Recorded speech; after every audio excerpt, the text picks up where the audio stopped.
भूमौ स्खलितपादानां भूमिरेवावलम्बनम् त्वयि जातापराधानां त्वमेव शरणं शिवे।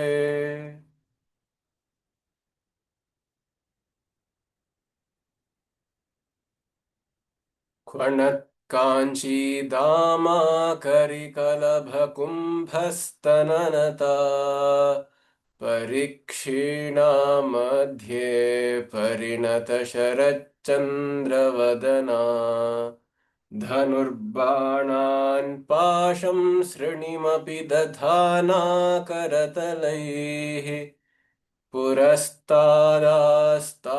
नः पुरमथितुराहो पुरुषिका।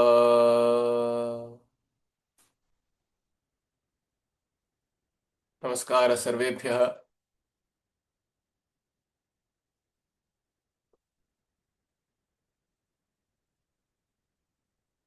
वयं सौन्दर्यलहर्याः चर्चां मनोवर्तयामानः मानाः तत्र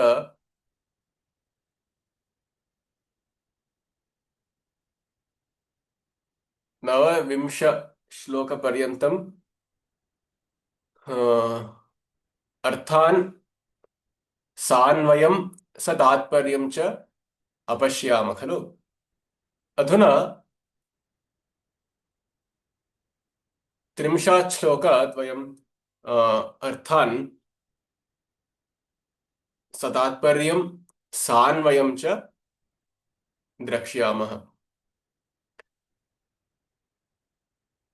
सकृदहम् उच्चरामि, तस्मात् परं सर्वेपि स्वं स्वं ऑडियो ऑन कृत्वा एतत् एकवारं पठन्तु। स्वदेहोद्भूताभिर्घृणिभिरणिमाद्याभिरभितो निषेव्ये नित्ये त्वामहमिति सदा भावयति यः किमाश्चर्यं तस्य त्रिणयनसमृद्धिं तृणयतो महासंवर्ताग्निर्विरचयति नीराजनविधिम्। स्वदेहोद्भूताभिर्घृणिभिरणिमाद्याभिरभितो निषेव्ये नित्ये त्वामहमिति सदा भावयति यः किमाश्चर्यं तस्य त्रिणयनसमृद्धिं तृणयतो महासंवर्ताग्निर्विरचयति नीराजनविधिम्। अत्र टैपो अस्ति, नीराजन न नीराजन, नीराजनविधिमिति। एतस्य संस्कृत अन्वयं पदशः पश्यामः। स्वदेह उद्भूताभिः घृणिभिः अणिमाद्याभिः अभितः हे नित्ये त्वाम् अहं निषेव्ये सदा यः भावयति तस्य किम् आश्चर्यं यत् त्रिनयन समृद्धिं तृणयतः महासंवर्ताग्निः इव नीराजनविधिमेव विरचयति इति। स्वदेह उद्भूताभिः, अम्बायाः स्वदेहात् उद्भूताभिः, द रेस, घृणि इज रेस,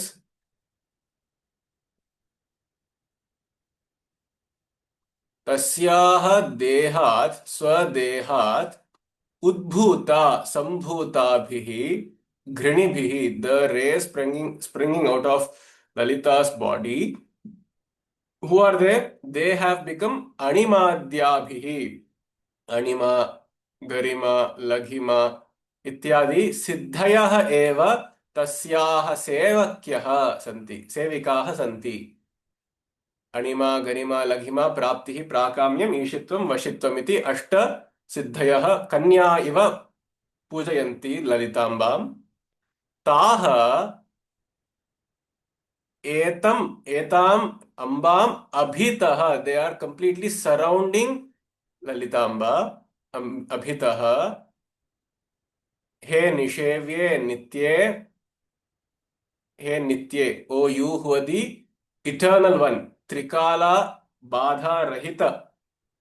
त्रिकाल अविच्छिन्न वस्तु यत् तत् नित्यम अथवा सत्यम इति कथ्यते. That which is unaffected by the three passages of time. That is nitya. Nishevye ya nishevana yogya asti. She who is the most worthiful of worship is called nishevya. He nishevye, he nitye, tvam yaha sada aham iti yaha bhavayati.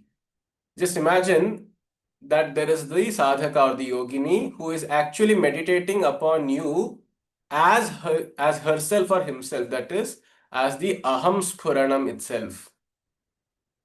Aham iti yaha sada bhavayati. You who are the macrocosmic entity, Brahman, if one were to meditate on you as the Atma, that is aham, sada, and not just once or twice in a year, but sada, constantly one who remembers you in such a manner, one who actually bhavayati, who feels that truly it is the cosmic entity residing within me, and which is the very aham spurana within me. And who is this cosmic entity? It is she, Lalita, who is the master of the mistress or the master of the entire universe, from whom is springing forth all the different eight forces, or you could say powers, all the different powers of being able to contract, being able to expand, being able to attract one another. Maybe you can just think, if you are a science student, as gravity or the electromagnetic force, or the strong and the weak nuclear force, or whatever. So all of these, which are just emanations of that one supreme being, which incidentally is also within me as the aham, which is expressing in me as the aham. If one were to actually know, recognize, and do dhyana on that, then kim ascharyam, is there anything to be puzzled if him or her tasya samvartagnihi nirajana vidhim virachayati? If the samvartagni, if the entire agni of the pralaya, that is, if the entire universe were to go a heat expansion, and it would burst into flames, Mahasamvarta Agnihi. If the entire world were to collapse and plunge into chaos, like a house catching on fire, catching fire. Similarly, if the entire universe would do that, that extent of fire of this universe, that extent of energy of this universe, if it were to do a nirajana, if it were to do a mangalarati to Devi, to this person, it would not be any ascharyam. It would not be something out of the blue or unexpected, because Trinayana Samriddhim Trinayataha, because he is Trinayataha, he or she, the yogini, is making even the Trinayana Samriddhi. He or she is making the entire tapasya of Trinayana. Who is Trinayana? Rudra. Trinayataha, he is uh, insignification or decimating the prowess and the glory of even the tapasya of Shiva by meditating on Lalita in such a manner.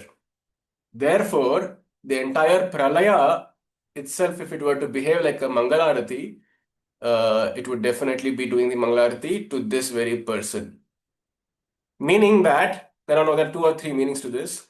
One is because this yogini's dhyana surpasses the tapasya of Rudra, and Rudra is the controller of Pralaya, he would take the tools at his disposal, which is basically setting the world on fire and as camphor, and do nirajana to you.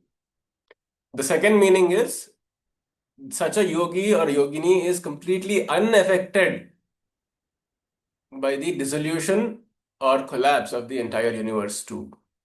And that would actually be more like a glory, more like a paraphernalia or some pomp that if his entire life, or if her entire universe, subjective universe, were to come to the utter brink of destruction, it would just add more glory and brighten up that inner tattva itself. Why? Because the dhyana is being done at the very core of Lalita's being, which is the aham. So this is the basically the idea of Advaita, where soham, or in this specific case, you can say sa aham, she, I am, sa aham, tattvamasi. If one were to meditate on such a powerful Mahavakya and truly feel it, if one has truly experienced it, what Adi Shankaracharya puts it as aparoksha anubhuti, a non-indirect perception, a non-indirect experience, meaning you can't really call it even direct, but you can't really call it uh, an indirect experience too. So something which is non-indirect. He loves to play with such double negation. So that's why his entire school of thought is readily called Advaita. He could have just said Ekam, but he actually chose the word Advaitam, which is non-dual. Because if you even call it one, it would be somewhat limiting this entity. Therefore, something which is non-plural, non-dual. Therefore, you could infer it technically as being one, but you can't really, I mean, the very definition of plurality and unity gets completely wiped out, which is why the use of double negation.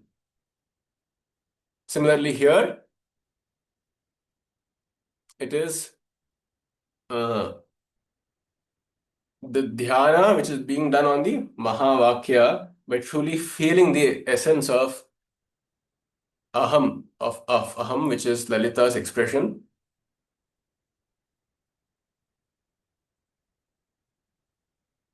through the aparoksha anubhuti, through a non-indirect perception.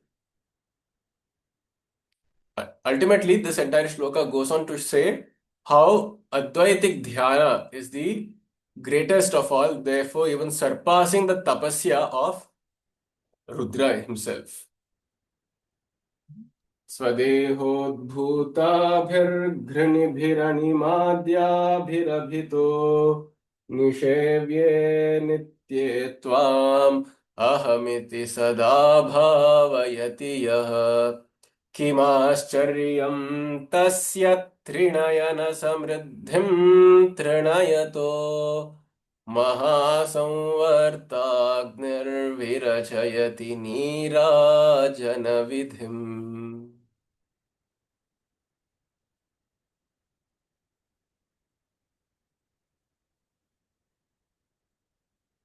The other implication here is what the benefits of doing such a dhyana would bestow upon the meditator is that because Anima, Garima, and the other cosmic forces have emerged out of her, they would of course become now under the very control of the meditator himself or herself.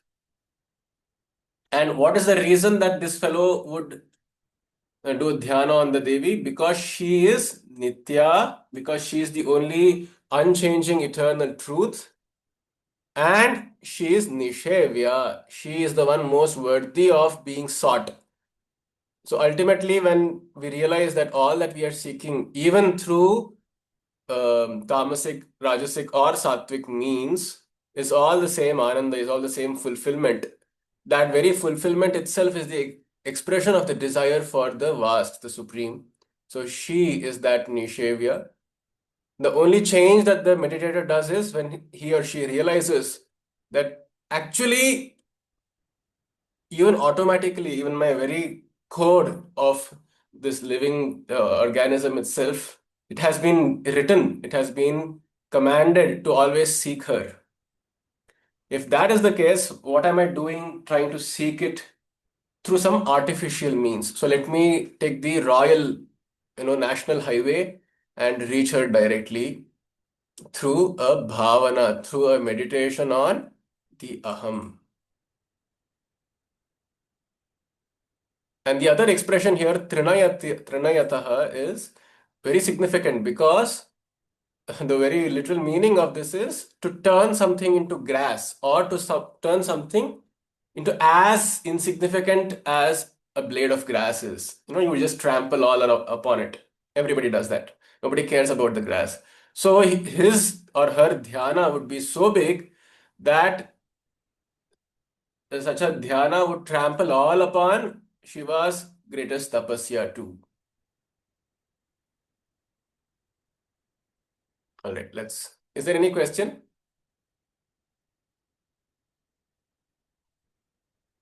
No. धन्यवाद.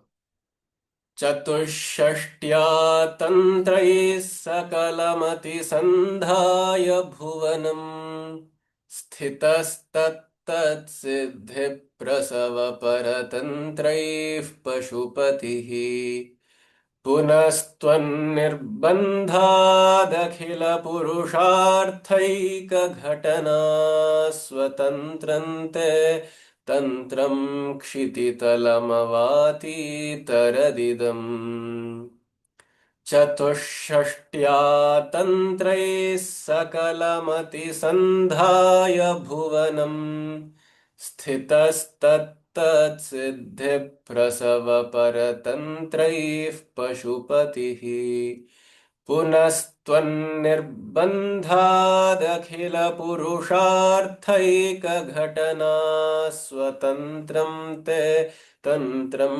क्षितितलमवाति तरदिदम्. अस्मिन् श्लोके महाकालः रुद्रः पशुपतिः कथं तन्त्रम् अवातीतरत् आनीतवान् इति वर्ण्यते. How did Rudra bring down the tantras into the world? Chatushashtya, 64. Chatushashtya tantraihi sakalam atisandhaya bhuvanam. Sakalam bhuvanam atisandhaya sthitaha pashupatihi tattat siddhi prasava paratantraihi tantraihi स्थितः इति. पुनः त्वन् निर्बन्धात् अखिल पुरुष अर्थ एक घटना स्वतंत्रम ते तव तंत्रम क्षितितलम idam avati tarat. So there are 64 tantras. Tantras literally mean technologies or paths. The paths to of sadhana are called tantra. There are 64 tantras, and in the entire in the world, they were first given by Mahakala or Rudra himself. Maharudraha Mahadeva Pashupatihi, the Lord of all creatures. In fact, the very word Pashu is very significant because in Tantra there are three levels, it is told. Pashu, Veera and Kaula or Daiva. So these are the three levels of sadhakas. The first is the beginner, who is called the Pashu, one who is like a cattle, just following others or following the scriptures by his own or her own, without her own thought. He or she is just following it like a tradition. And the other meaning is because, like a Pashu, he or she is bound by certain limitations. So a cattle, once it is bound, right, it doesn't really do much to break itself free from the hinge which it is attached to. All horses, cattle, pigs, goat, etc., sheep, they are quite docile. So they don't really have the energy in them or the motivation in them to break themselves free of it. But still, they have some freedom to walk within the boundary, within the circumference, the radius of such a pasha. So they are called the Pashus. The second is Veera, that is one who is courageous. This is the intermediary level. One who is courageous enough to start beating and trying to unhook themselves from this pasha. And they are ready to try any and all methods, even if it means rebelling against the scriptures, even if it means rebelling against their gurus, or even if it means rebelling against themselves or the world or the society around. So they are the dhiras or the veeras who want to do so. The third and the final stage is that of the daiva, or actually called the kaula also, who after this enormous effort and adventure and a lot of seeking is now in very close proximity. This is the advanced sadhaka who is in very close proximity to an actual living God itself in the human form. So these are the three different levels of sadhana. So Pashupati therefore refers to the Mahakala who is in charge of the very first level of people, which are the Pashus. So to guide them, what he did was Chatushtya Tantra. He brought down 64 tantras, 64 methods to do what? Bhuvanam Sakalam Atisandhaya, to take pity, to empathize with the situation of the people inhabiting the Bhuvana. Atisandhaya, to solve the problems of the world, he brought it. He is Sthitaha, he is ever there with his 64 tantras to do so. What do these 64 tantras do? Tat siddhi prasava paratantrehi. These 64 paths give that result. Tat siddhi, that success, which means they give respective fruits. Each of the path lead to a different outcome. Each of these paths have different intended benefits. And he is always ever ready to paratantra. He is always ready to um, give it. And paratantra here means inevitably that path will definitely give you that particular result without any other factor or any other intervention. So once a person walks a certain tantric path, it is paratantra. The journey itself is bound to give him that fruit, him or her that fruit. Not even God can stop or mitigate the intensity or the very existence of the consequence of that path. So it is called Tat Siddhi Prasava Paratantra. Prasava is to birth that Siddhi, and it is Paratantra. It is beyond even his control to give this sadhaka that fruit, which means the fruit is completely like a technology. If I do A, B, C, I will get X, Y, Z. It's almost mathematical. Okay, so that is the first part. The second part says Punaha, and then what he did was Twan Nirbandhat, because of your compulsion, your Ajna Nirbandhat, and because of your inspiration or your advice, Nirbandhat, Akhila Purusha Artha Eka Ghatana Swatantram Te Tantram Kshititalam Avati Tarat. And then he thought, because of upon your following your orders, let me bring one tantra, one path, one technology, which in itself can give all the benefits which every human being or every creature seeks by just following one path. So, what is that one path by which all the fruits which have come from following different paths would be procured? So, punaha tvannirbandhat, akhila purusha, all in limitless fruits which are sought by all the humans, artha eka ghatana, and it makes this one tantra makes all of that happen. Swatantram, and it is swatantra, means this path, however, has a certain degree of freedom attached to it, whereas the other 64 paths were paratantra, were like technology, like just a machine. You follow XYZ, you just feed a number into a computer, it will give you a result. There is nothing which can go wrong there. Nobody else has any control or a saying in the matter. Whereas in this, it is swatantram. This particular path has freedom in it. Freedom for whom? For you only. So that is Devi's grace is required, and the fruits of following this particular tantra, which is called the Shri Vidya, is totally dependent on the will and fancy, whims and fancy of Devi. But on the flip side of it, if she wills, she can give you all the benefits of the other 64 paths. And therefore, Rudra invented both of these techniques and he brought it onto earth. Kshiti talam, Kshiti is Prithvi. Kshiti talam avati tarat. Avati tarat means avataranam karitavan. He made avataranam karitavan.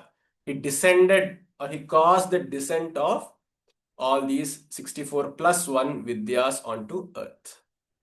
And therefore, in that capacity, we worship him as the Adi Guru, Adi Natha.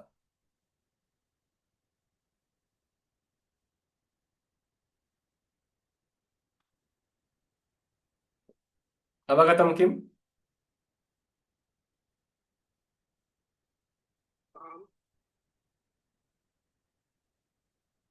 Astu. चतुष्षष्ट्या तन्त्रै सकल just a minute.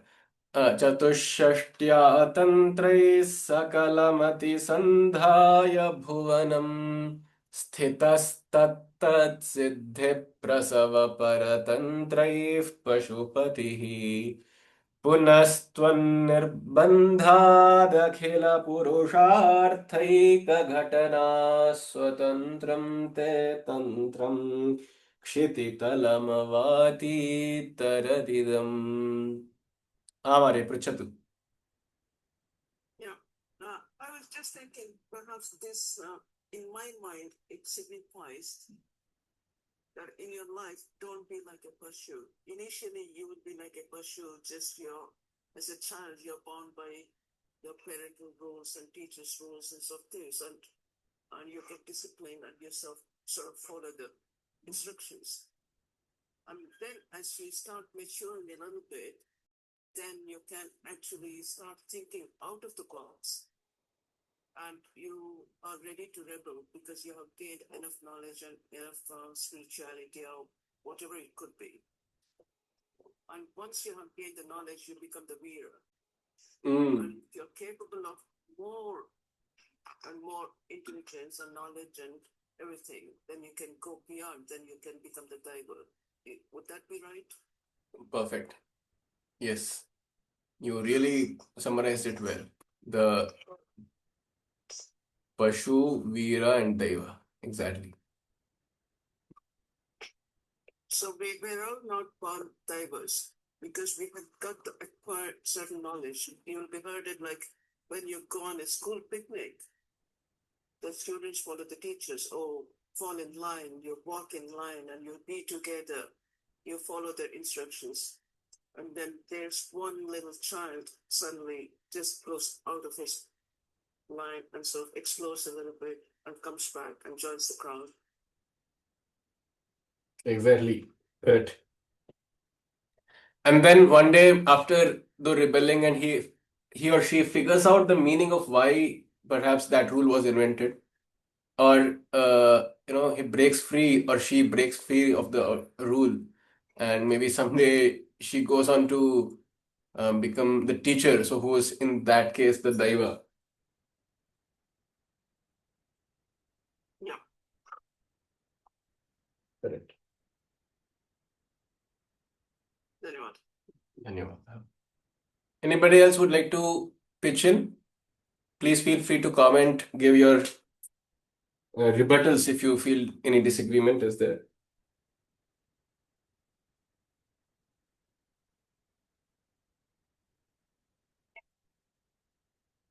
Astu. Let's continue. शिवशक्तिः कामः क्षितिरथरविशीतकिरणः स्मरोऽहं सशक्रस्तदनु च परामारहरयः अमीहृल्लेखाभिस्तिसृभिरवसानेषु घटिता भजन्ते वर्णास्ते तव जननि नामावयवताम्.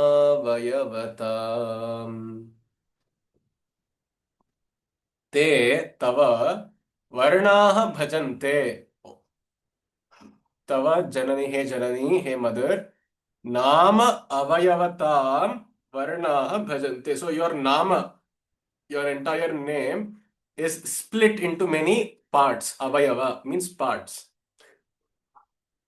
Uh, could one of you please mute yourself? I don't know who it is. Please mute yourself. It is Summit. Summit needs to mute. Okay. Please mute yourself.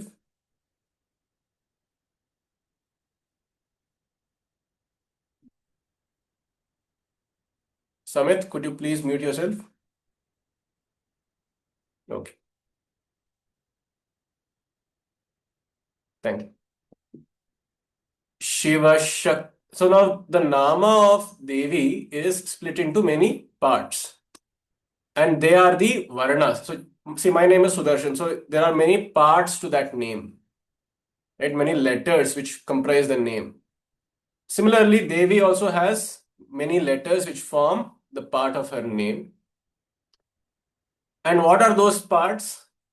So those Varnas are themselves Devatas. They are representative symbols of Devatas. See, we say that the Gomata has, all the 33 groups of gods in it. So some of them form the legs, some of them form the horns, snout, eyes, etc. Similarly, the different parts of Devi's Ayudhas have come from different Devatas themselves too. Even her very name itself is comprised by the different Devatas. Who are they? Shiva, Shakti, Kava. Atha means then, after that, it is Ravi. Shita Kirana is Chandra. Smara is Manmatha. Smara. Hamsa is the swan, the royal swan, who could also be representing Brahma, because Brahma also took the form of a swan. And then Paramara Harayaha. Paramara is the bigger form of death, Paramara, and then Hari is next. Then Ami Hrillekhabhihi Tisrubhihi Avasareshu Ghatitaha. These, Ami means these people are Hrit Lekhabhihi. Hri Lekha is Hrit means heart. Hril Lekha means a streak of the heart. Hril Lekha Bhihi. I'll explain what it means. Tisru Bhihi. There are 3 rows of this. And then Avasaneshu Ghatitaha. Towards the end of each of these, Hril Lekha has been adjoined to all these 3 rows. Bhajante Varnaste Tavajanani Nama Vayavatam. Now, what is this talking about? Let's just look at what the actual Shri Vidya mantra is. Shri Vidya mantra, and with that, much more sense would be made.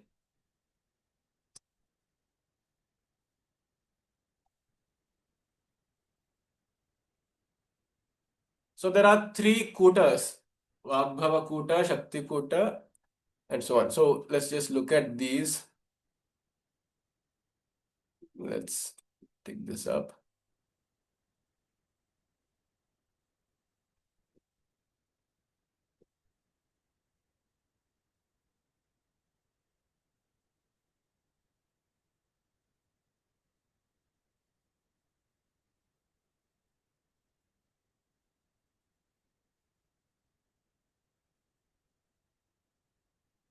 Okay, it's not present over here. Let's see if another website offers it.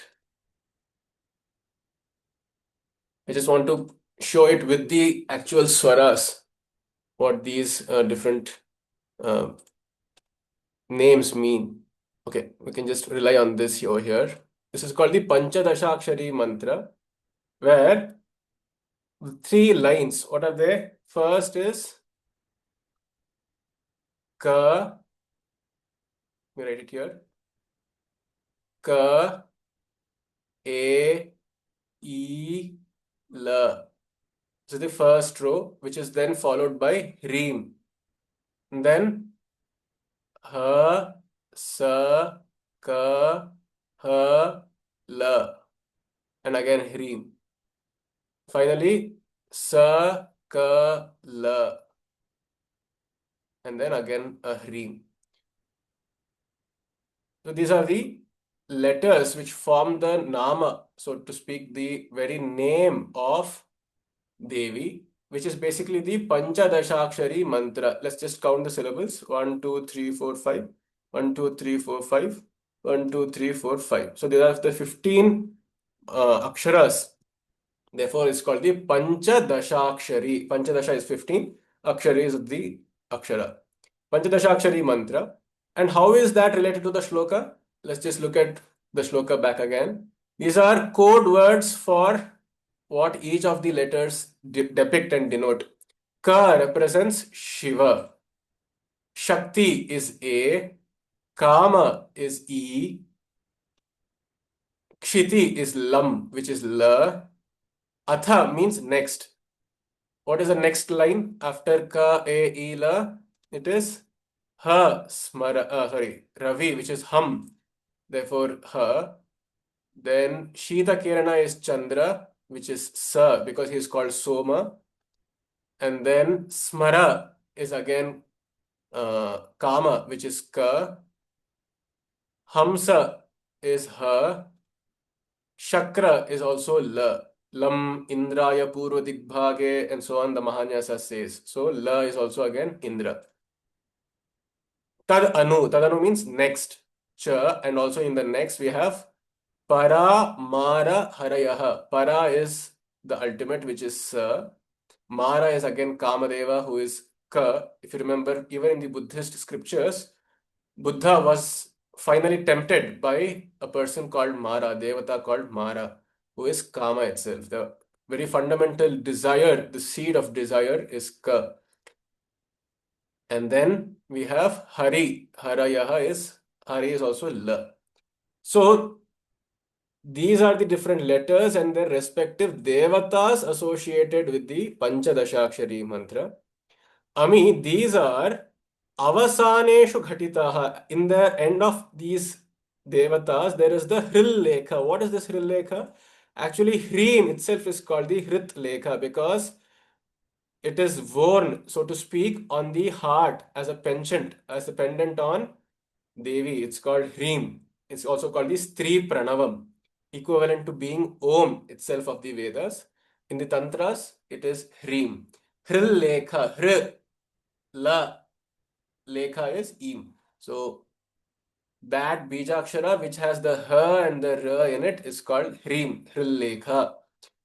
And Avasana is towards the end. Avasaneshu ghatitaha bhajante varnaste tava janani namavayavatam.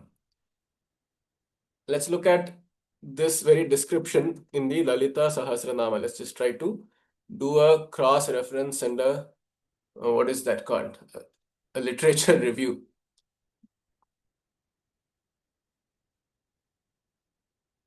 Anybody who is able to remember the number of that shloka where it comes Vagbhava Kuta, Shakti Kuta, and so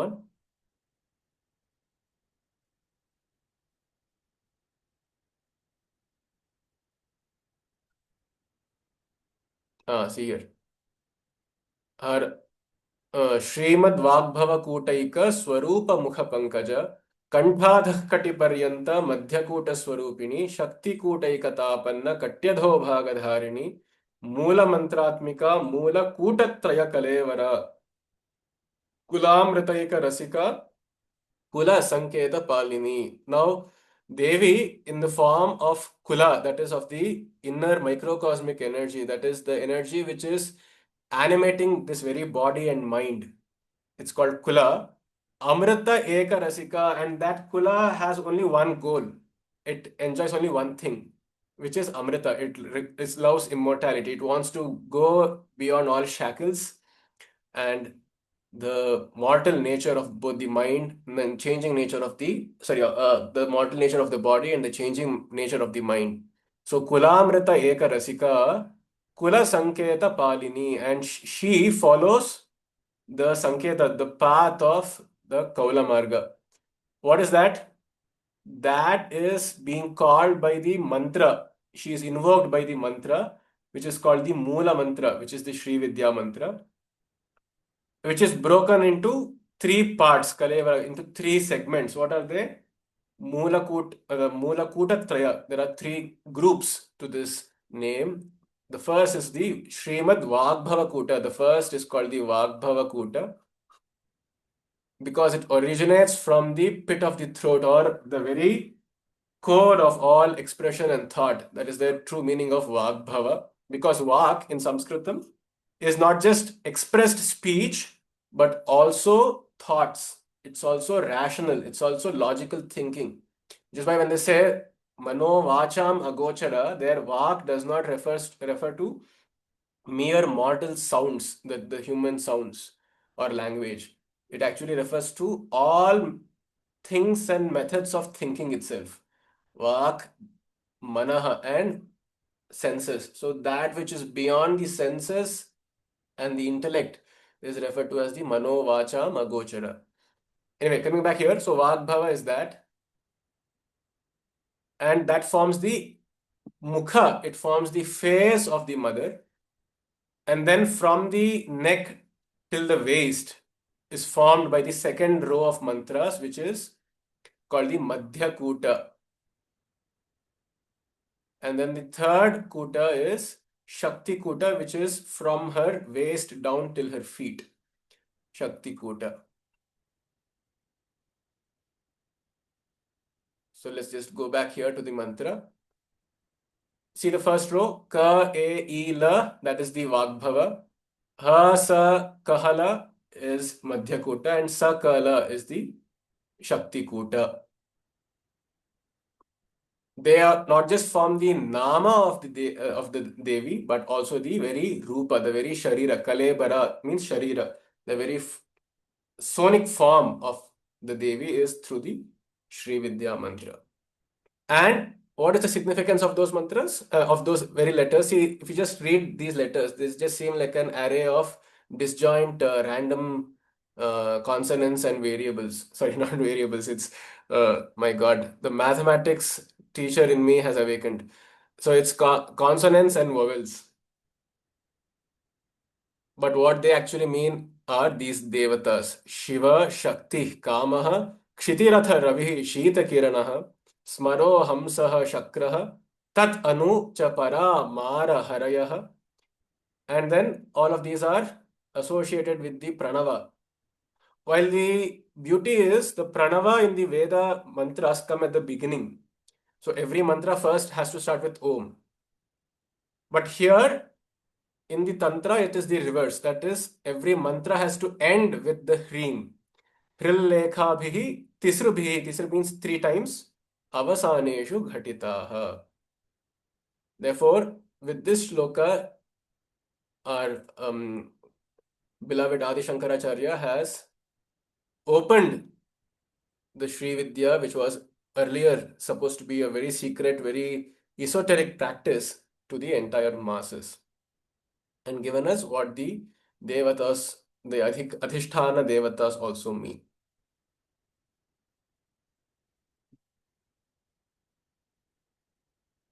Any questions? Is anybody here a Sri Vidya Upasaka? I'm very sorry if I've overstepped and revealed the mantra. Of course, it was not me. I'm just interpreting the shloka itself.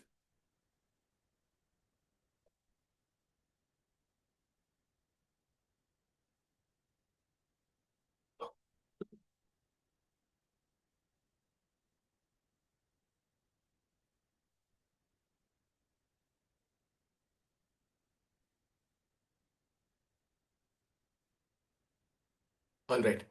शिवशक्तिः कामः क्षितिरधरविशीतकिरणः स्मरोऽहं सशक्रस्तदनु च परामारहरयः अमीहृल्लेखाभिस्तिसृभिरवसानेषु घटिता भजन्ते वर्णास्ते तव जननि नामावयवताम्.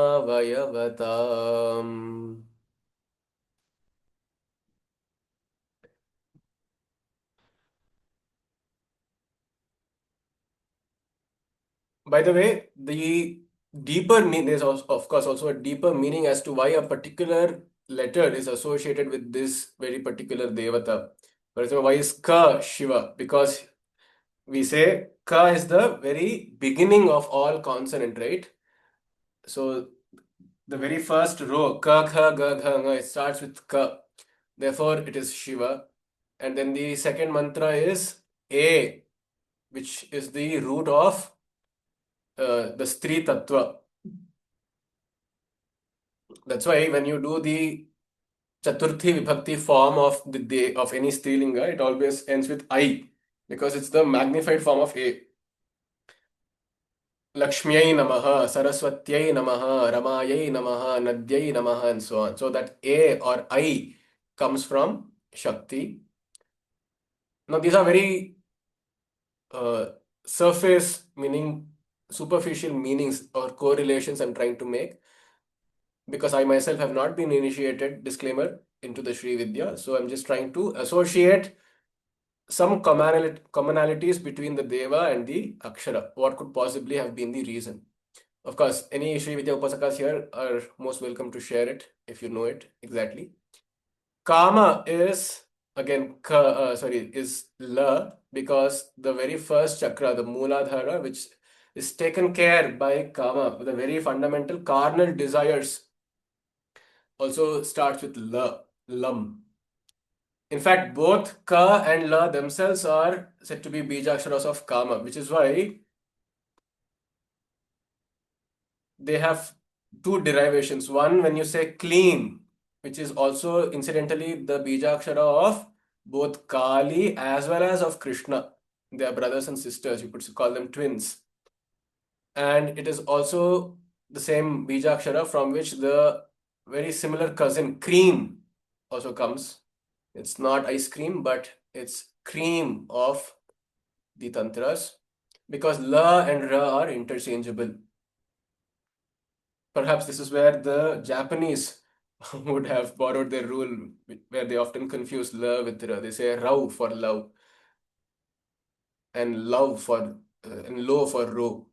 Anyway, so this cream and clean, they come from the same two bijaksharas of kama, of desire, of mara.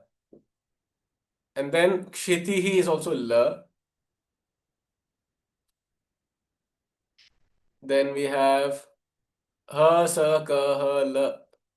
Ha is Ravi because Ravi is Hiranyagarbha, which represents the last, the final, the ultimate. So when it starts with Ka, the Vyanjana, Ka, Kha, Ga, Gha, Na, Cha, Cha, Janya, etc., and Yara, Lava, Shasha, Sa, Ha, it ends with Ha.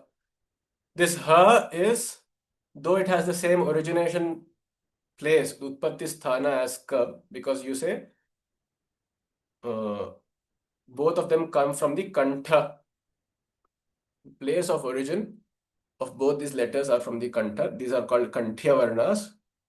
But one represents the initiation of creation, whereas one represents the cessation of it. So Ravi, also Hiranyagarbha, represents the pinnacle of all desires, the fulfillment of all desires, which is Ha, Ravihi. And then we can think of, please correct me and put in your own interpretations too. I would love to hear how you try to associate. This is a very nice exercise. Then Sa is Soma, who is responsible for cooling. And incidentally, where we have the two nadis within us, the Pingala and the Ida, they are Ha and Sa. Ha and Sa. Hum and Sa, rather. So this is why the name Hamsa or Hamsa Soham. He, I am, and I am he, where this comes from. So Sa is the cooling nadi, the Shita Kiranaha, the cooling heavenly body, which is Chandra, which is Soma, therefore Sa. Then we have Ka again, which is Kama, which is Smara. Then Ha is, who is the next one? Hamsa. I already told that. Then Ka again is Hamsa, and then Shakra. Ha, Sa, Ka, Ha, La, Reem. Oh, I'm very sorry. Ha, Sa, Ha is Ravi. Ka, Sa is Shita Kirana. Ka is Smara. Ha is Hamsa, and La is Shakra. La is Shakra. Shakra is Indra, because in the Puranas, at least, La Indra is depicted to be the fulfiller of the desires, because he is associated with the Indriya. The lord of the Indriyas is again Indra itself. And therefore, La, as we have seen, La represents the very basal instincts of any organism and any creature. Hence, Indra is associated with, or Shakra is associated with La. Tadanu, and then we have Para, which is the ultimate, again, which is Sa. When I say Saha, he is Para. That Tattva, we say, right? Saha or Tat Tvamasi and all that. So that Tat itself becomes Sa. Mara again is desire, which is Ka. Hari is also associated with basal desires, which is Vishnu, which is therefore La. So all in all, we have three Las, one coming from Kshiti, one coming from the earth, second coming from Indra, and third coming from Hari.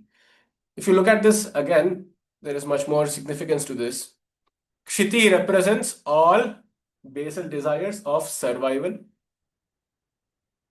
Indra represents all desires of sex and reproduction, whereas Hari represents all creative desires, artistic and creative ambitions. So all these three put together are La.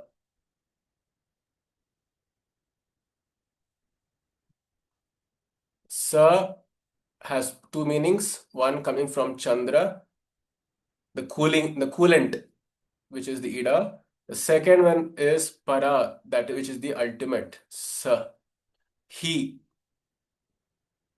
And the first meaning comes from the word Soma.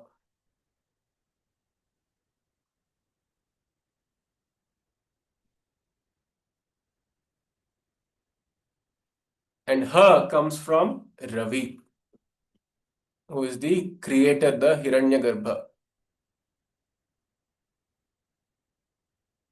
the pinnacle of all desires. And then we have Ka and La, both coming from Kama.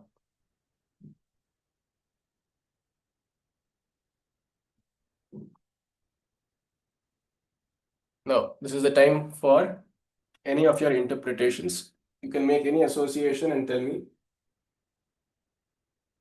how do you view this particular mantra?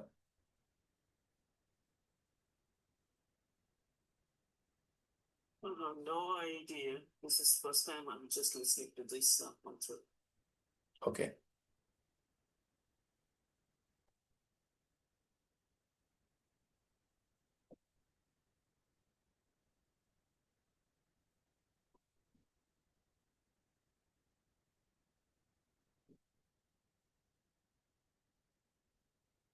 Anybody else would like to talk about this?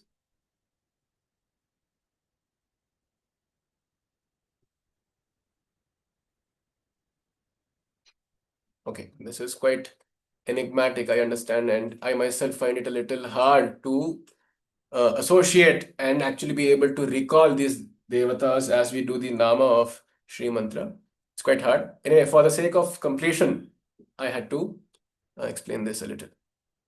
Let's move ahead. By the way, while pronouncing in Samskrita, there is a rule that whenever the Visarga is followed by the Samyuktakshara Ksha, it must be pronounced in complete. That is, it's as though you have, Panini himself flew down after 2500 years to come and put a comma at this place. So it is Shiva Shakti Kamaha. क्षितिरथरविशीतकिरणः स्मरोऽहं सशक्रस्तदनु च परामारहरयः अमीहृल्लेखाभिस्तिसृभिरवसानेषु घटिता भजन्ते वर्णास्ते तव जननि नामावयवताम्.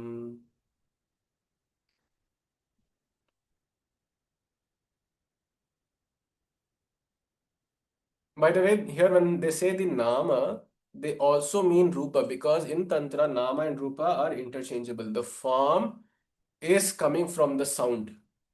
You know, let's just see that there are so many. Maybe I'll share a few videos on the group, or any of you can also do that, where actually using sound waves, they place some sand or some fluid on top of a speaker, and at certain frequencies, actual physical forms, three-dimensional and two-dimensional forms emerge out of this sound because they're limited, and the sound waves actually also create a form. So something to that effect, the nama, the mantra, which is representing the nama, also forms the rupa of Devi itself, a subtle form, so they say, which is why the Vagbhava Kutaika Swarupa Mukha Pankaja, it comes as the face, then the body, and then the legs of Devi.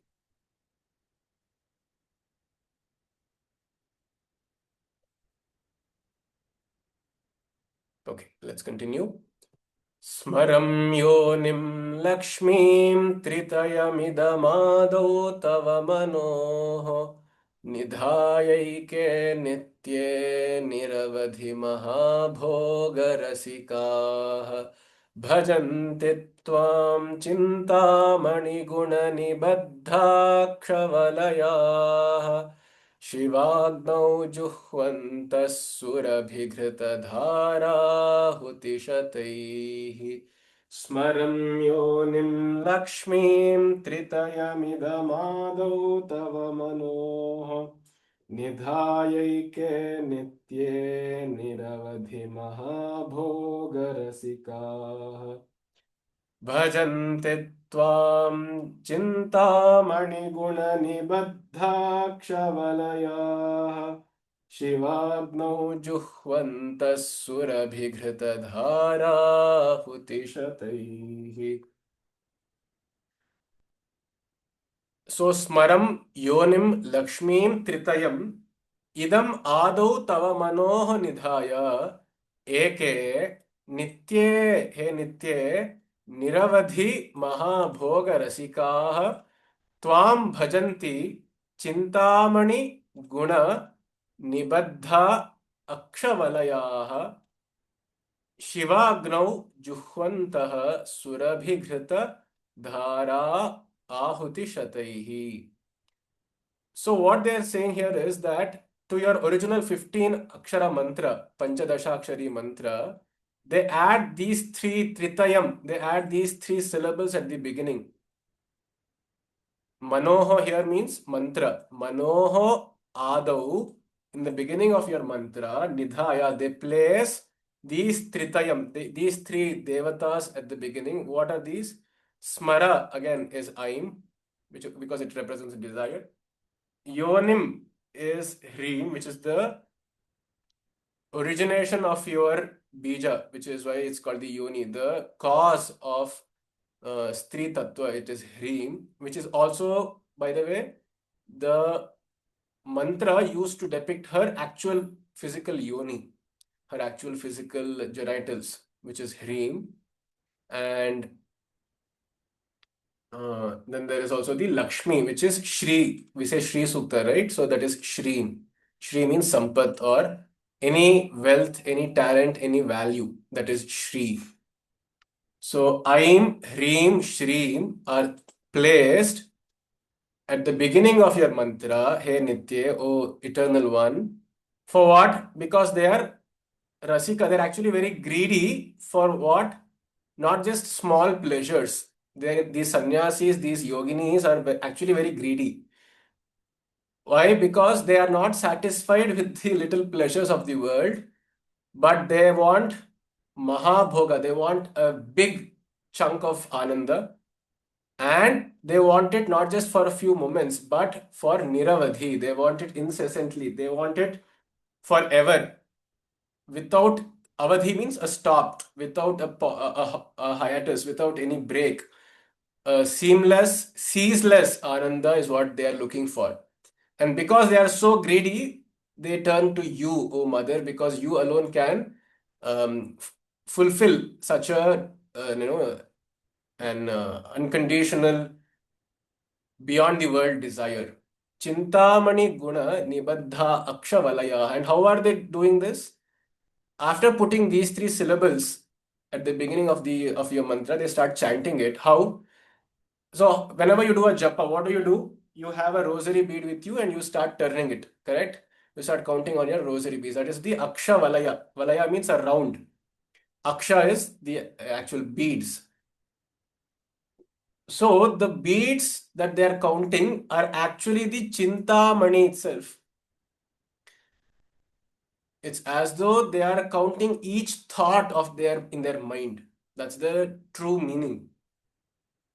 And their thoughts have become so pure and so rare that they're as valuable as a money, as a gem, which means they have brought their mind and by complete control and vairagya into a place and state where only if necessary a few thoughts here and there, maybe once an hour, once in 2 hours, it springs up. And they are counting that as the actual chintamani. And by the way, chintamani can also mean the actual, uh, you know, Puranic gem, the wish fulfilling gem.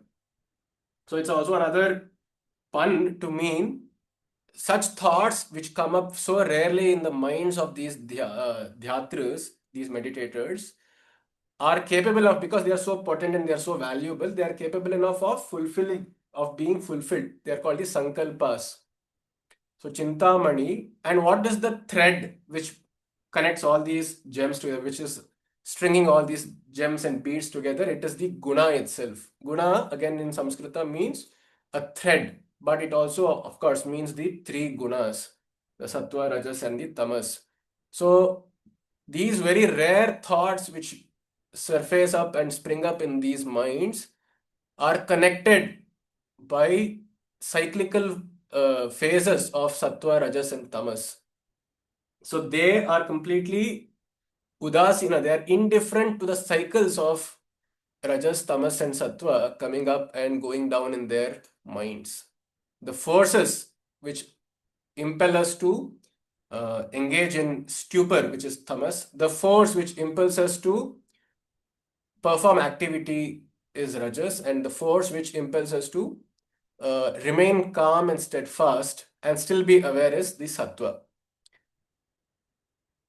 प्रकाशं च प्रवृत्तिं च मोहमेव च पाण्डव न द्वेष्टि सम्प्रवृत्तानि न निवृत्तानि काङ्क्षति उदासीनवदासीनो गुणैर्यो न विचाल्यते गुणा वर्तन्त इत्येव योऽवतिष्ठति नेङ्गते. So says the Bhagavad Gita when Arjuna asked the question, Kairlingai strin gunaneta natito bhavati prabho. By what means will one be able to transcend the gunas? Then he says, actually, Arjuna, it is not by becoming sattvic, of course, which is good, but he actually says the ultimate, the final boss in the game is to even become so udasina, so indifferent and uncaring of guna that as though a person who is sitting on a cliff, udasina literally means one who is sitting above. He watches the river flow like an island around this cliff. Similarly, one who sees and does not hate nor like the advent of the three gunas is the one who is truly gunatita. And therefore, when this dhyana meditation is happening, the dhyatra, the meditator, is totally indifferent to the rise of purity or to the rise of need for action, need for speed, NFS, and the need for rest and stupor or sleep. So one who is indifferent to all these three desires is truly counting the Chintamani Guna Nibaddha Akshavalayah and doing what? By mentally chanting the Sri Vidya mantra in one part of their brain, while the other part is just looking at these thoughts, observing them very peacefully. And finally, what is the Agni where they are doing the Avahana? Sorry, the Homa. Shivagno Juhvantaha. They are performing a sacrifice, not with an actual physical fire, but the Agni of Shiva Tattva itself. They are using Shiva. They are using the sense of the Purusha, the sense of the observer itself as the Agni, into which what is being the Ahuti offered? Ahuti Shataihi, a hundred times they are giving this Ahuti. We usually do 108 times, which is why the all the Aksha Malas are also 108 in number. So Surabhi Ghrita Dhara, they are ready to offer into this Agni what? Surabhi Ghrita, they are offering the ghee, which is uh, procured from Surabhi. Literally, it means the Kamadhenu, which is Surabhi. So the ghee which is procured from a cow, not from any other source, not from this vanaspati or dalda. So it is pure A2 milk which has been churned out into butter and then melted into a ghee. So such A2 ghee has been used by these people as the ahuti. But what does it actually mean though? So there, surabhi must be interpreted to mean fragrance. What is the fragrance that they're emitting? If you know a synonym for fragrance, it is also vasana. So all the vasanas within themselves, which is basically surabhi, are the ghrita offerings, the stream of ghee being offered into the Shivagni. So this is the hidden meaning unraveled therefore. Into the conscious, to become basically aware of our own habits, of our own subconscious, is what the meaning of the fourth line is. Shivagno juhvantaha surabhigrita dhara ahuti shataihi. This is a manasa yajna which is being performed. See, in Samayachara, Adi Shankaracharya tries to simplify and internalize many of the external things. Antarmukha Samaradhya Bahirmukha Sudurlabha, so says the Lalita Sahasranama. She is actually not reachable through any Bahirmukha, an external rituals. She is, in fact, more to be contemplated upon. And therefore, Adi Shankaracharya in many of his works actually does so many Manasa pujas and internalizes spirituality. Because, of course, at his time, a lot of focus was put on uh, external worship, what one is wearing, what is the lanchana, at what time one is waking up, what time, which product has been used to give the ahuti, where is the soma rasa being procured from. So many details and nitty-gritties became the focus of spirituality or so-called religious pursuits. And therefore, by simplifying and turning the focus away from all that towards oneself, he is engaging in samayachara, in internal worship. So the dhyatras are doing three things. One, one part of their automated mind is doing the nama, which is the Shri Vidya mantra. The second part, which is where the conscious part, where thoughts and intellectualization comes from, there they are ensuring that they maintain a position of dispassion, of disinterest towards the gunas. And the third and the subconscious part, they are just remaining as Shiva, as being aware of those uh, demons and worms which dwell the netherworlds of our subconscious. So they are in fact offering these things, these vasanas themselves, into the fire of awareness. This is the three-step sadhana encoded into the words here. Let's open the floor up for any of your opinions. Is this how, do you agree with this interpretation? Do you have any different ones or your own experiences that you would like to share? Please feel free to do so. I just actually busy with puja at back home. Could you please speak a little louder, Varya? I'm not able to hear. Yeah, I just joined. I was busy with the puja at home. Finally, today also we did 108 Saptashloki Parayana and other suktas. Oh, wonderful. I just done. Yeah. Great, great. Really great.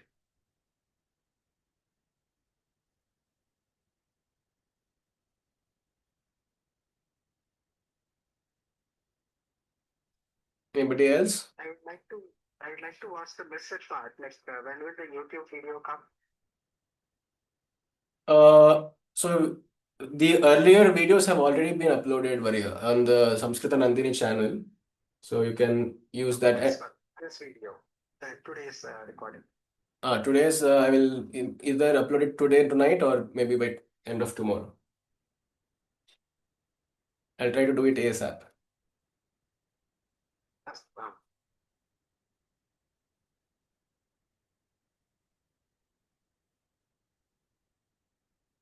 Okay, so if there are no other thoughts on this, let's move ahead. Smaram yonim lakshmim tritayamidamaadau tava manor nidhayaike nitye niravadhi mahabhogarasikaah भजन्ति त्वां चिन्तामणिगुणनिबद्धाक्षवलयाः शिवाग्नौ जुह्वन्तः सुरभिघृतधाराहुतिशतैः. It's very significant again because he is using the term shata. There are hundreds of vasanas within us. So many habits which are subconscious. Subconsciously, we are just, repeating those very patterns of thought, of behavior, of overthinking, of activity, and so on. So all of these, he just recommends one must become just do arpana to the consciousness itself. Just become aware and just look at them, how Shiva looks completely detached at the Himalayas.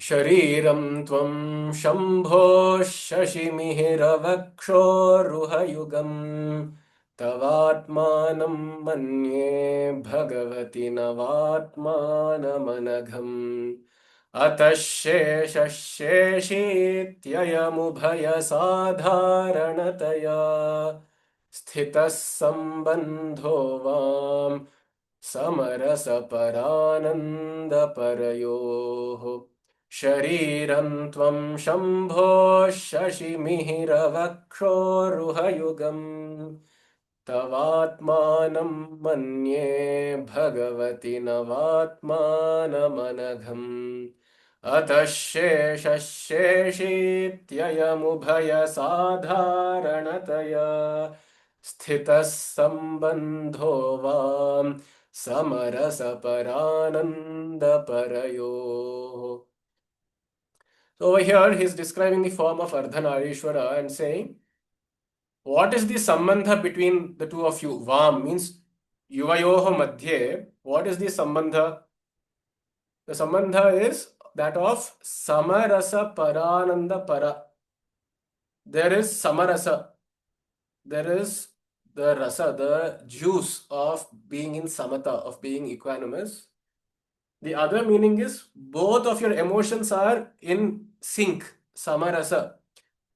Just as a husband or a wife or two partners, they'll get along only if, at least for the majority of their time, their emotions are in sync with each other. Their intentions are in sync with each other.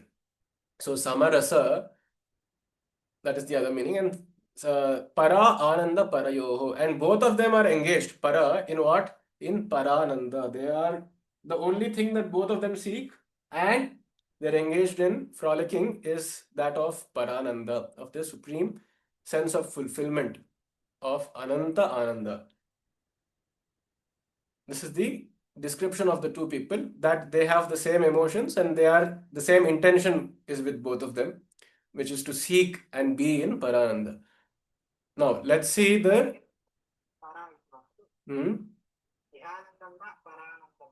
Satyam. Ihananda is, yes, the happiness of this world, and parananda is that of the other world. Correct. Shariram tvam shambho. You are the body of Shambhu. Shashi mihira vakshoruha yugam. And what are your breasts? Vakshoruha, your bosoms are the Shashi and Mihira itself. So you don't actually have a physical body. Your bosoms are basically the the sun and the moon, Mihira and Shashi. And of course, again, this means the Ida and the Pingala because they are called the Surya and the Chandra Nadis. You are the Sharira, you are the Prakriti, which is being experienced by Shambhu.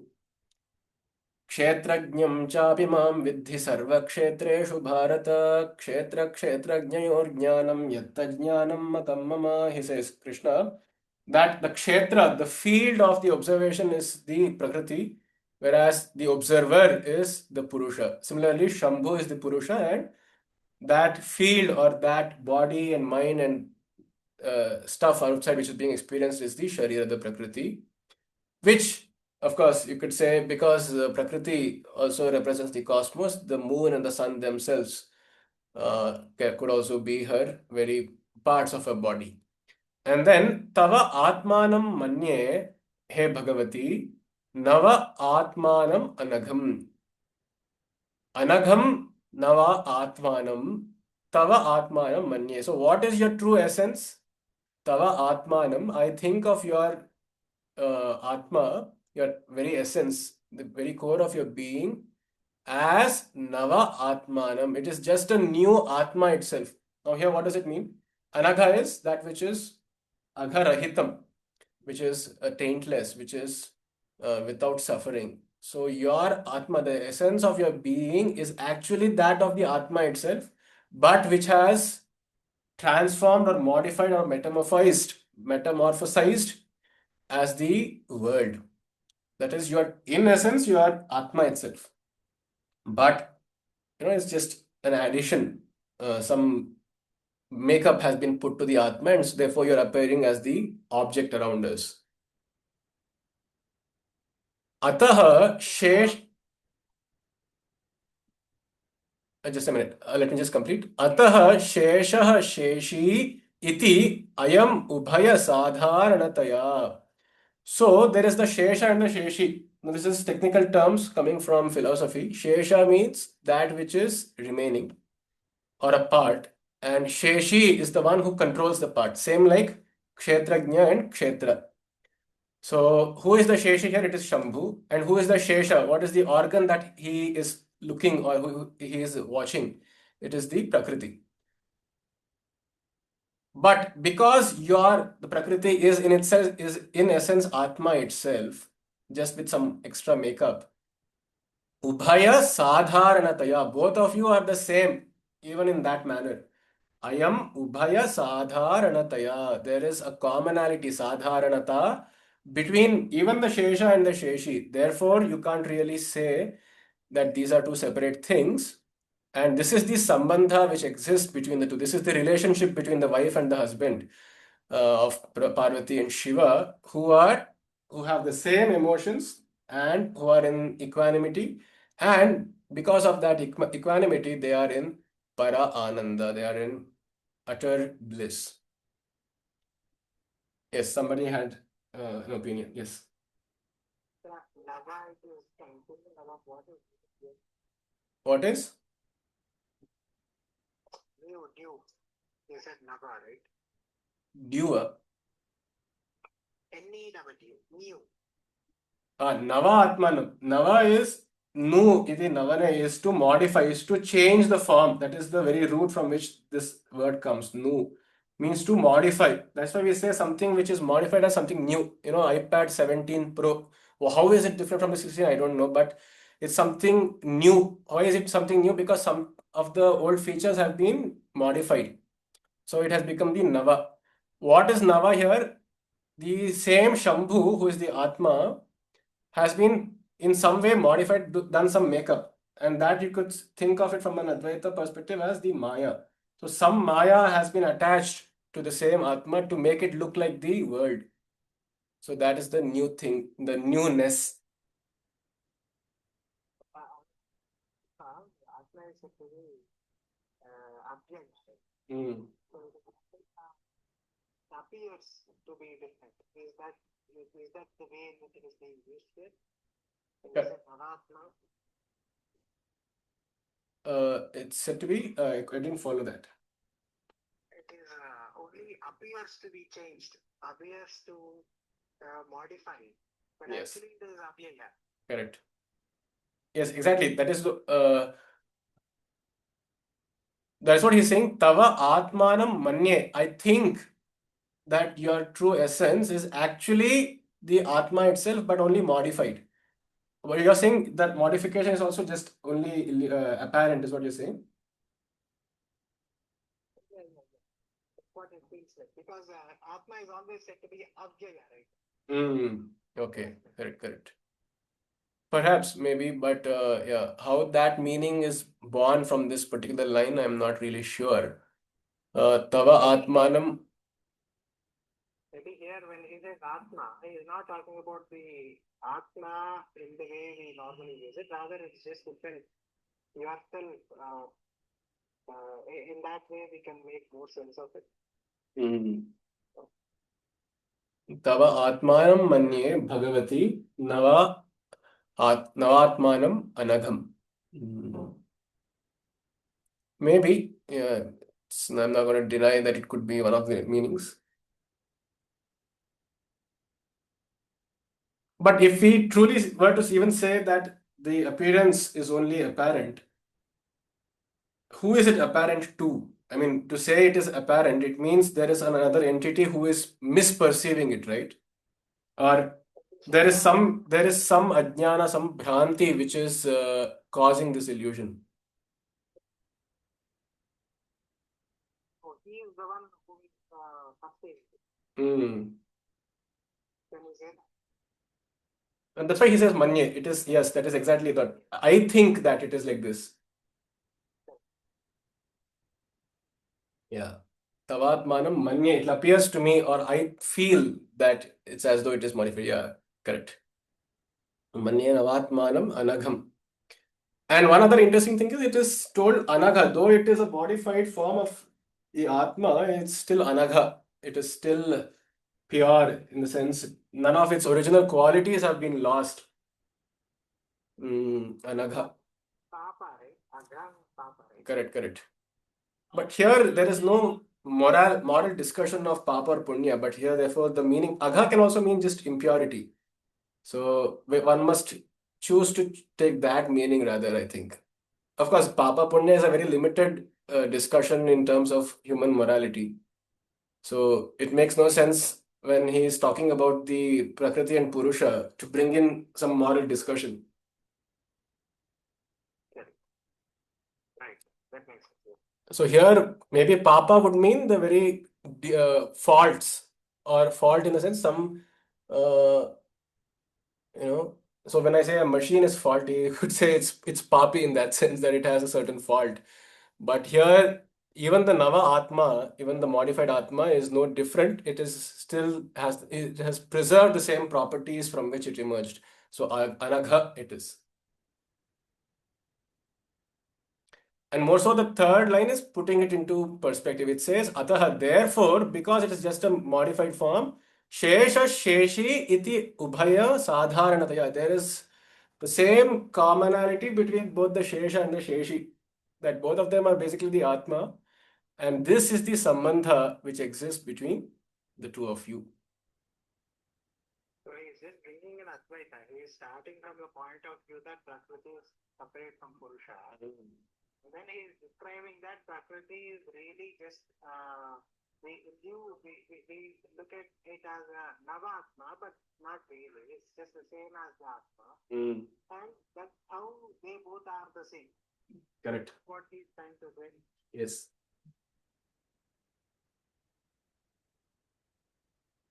Correct. So exactly, he starts off with by saying that there's this very clear difference between the observer and the observed, the subject and the object. But then he is slowly putting it into perspective that actually they are the same. Yes. Yeah, thank you. Dhanyawad. Anybody would like to any Mahila here who would like to sing it nicely? Is Veena Arya there in the group, in the meeting? Or Usha Arya or anybody?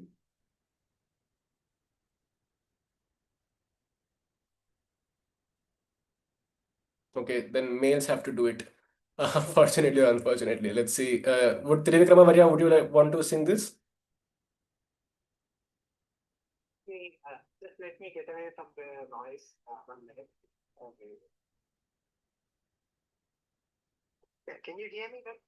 Um,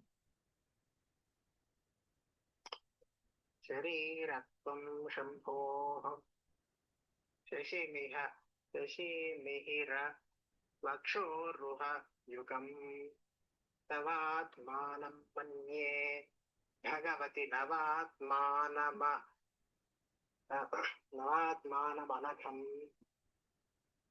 पदशेषशेषी शेषीत्यय मुभय साधारणतया स्थितः सम्बन्धो वाम् समरसपरानन्दपरयोः Samarasa. समरस No, no. समरसपरानन्दपरयोः. Now, for some more cosmogony, he is describing once again with respect to the chakras how the descent of the creation has happened. What is the evolution of creation? Manastvam vyomatvam marudasi marutsarathirasi त्वमापस्त्वं भूमिस्त्वयि परिणतायां नहि परम् त्वमेव स्वात्मानं परिणमयितुं विश्ववपुषा चिदानन्दाकारं शिवयुवति भावेन बिभृषे. Let me just pull up the Shat chakras, the 6 chakras. So it makes more sense there.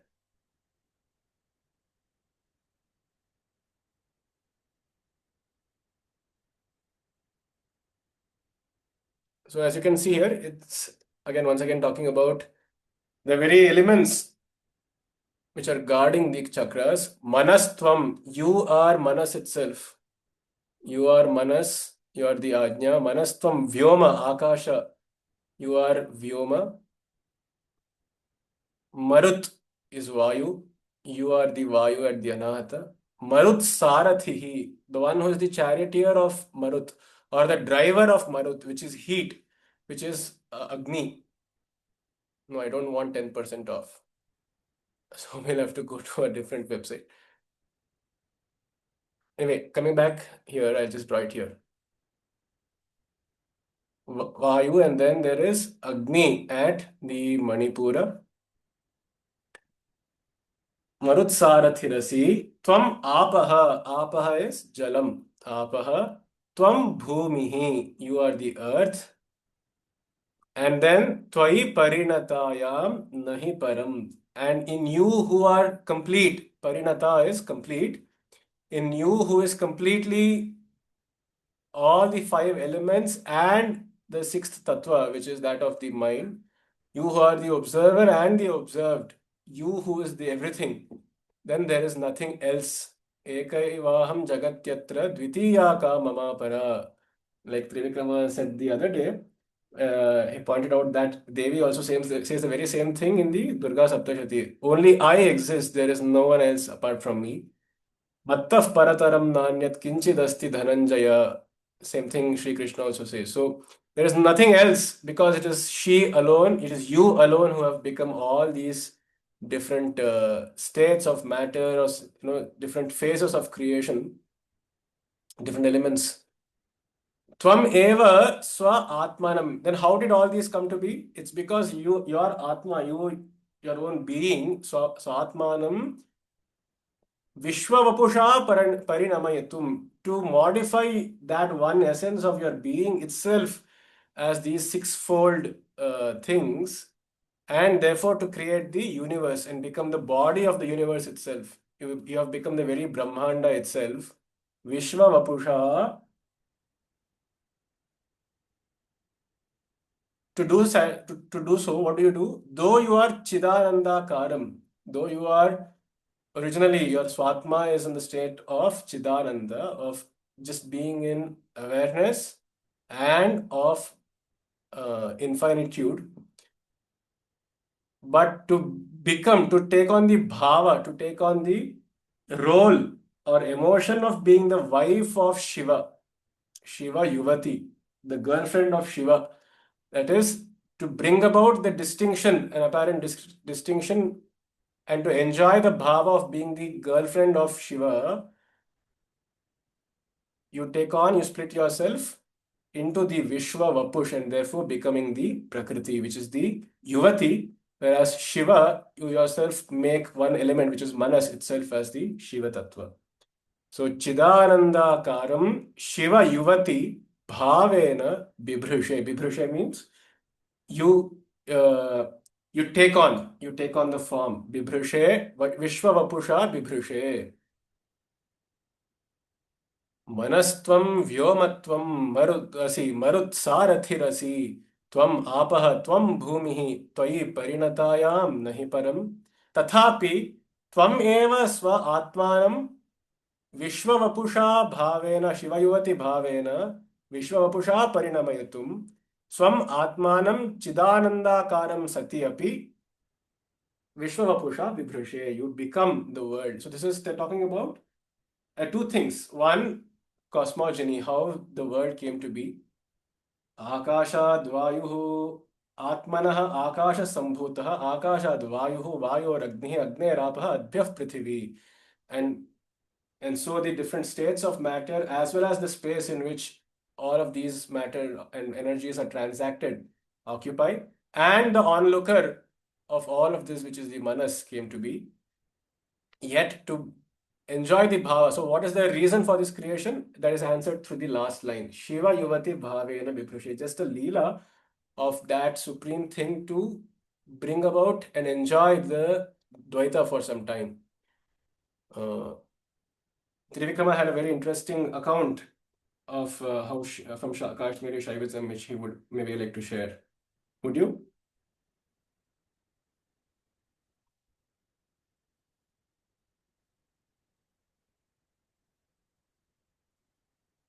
Sorry, I couldn't follow the question.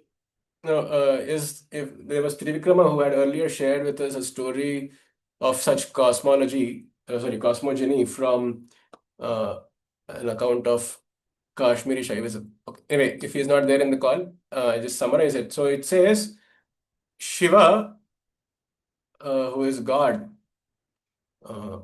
he was in complete solitude. He was in complete Kevalatva. He was in Kaivalya, and he was feeling a little bored. He was feeling, though he was very happy, he felt, what if I wanted to enact a drama? So he said, let me become all the different things. So he used his own body to create from his own body all the various different things and started pretending, what if I was not Shiva? And because he is God and he's so good at everything he does, he actually forgot.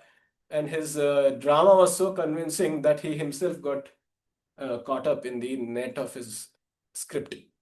And therefore, we are all Shivas in that sense, who are pretending truly that we are not Shiva, but we truly are. And we need to find ourselves, our way back to recognizing that we are actually Shiva ourselves. A very similar. Some of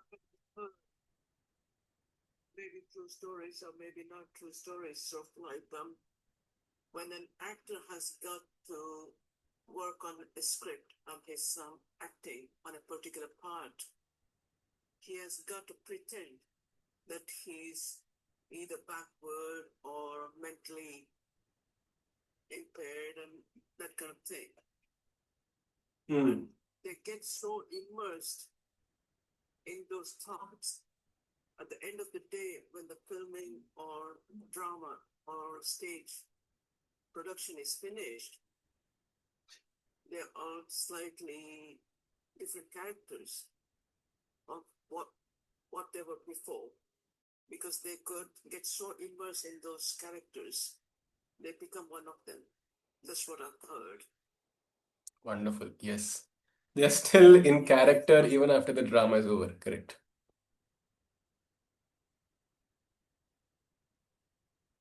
And you just don't know what your original character is. You're born and you're continuously being influenced by environment. And if you're associating with big people, you think you're a big shot. Or if you're amongst the poor people, you think, oh, I'm just one of them, and you don't worry about anything else.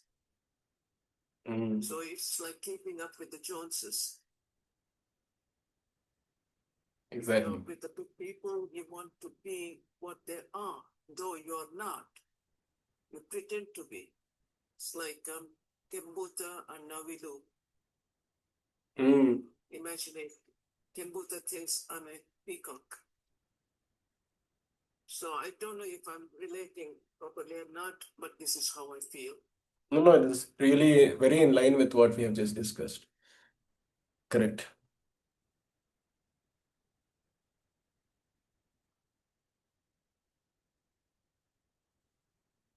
Anyway. Yeah.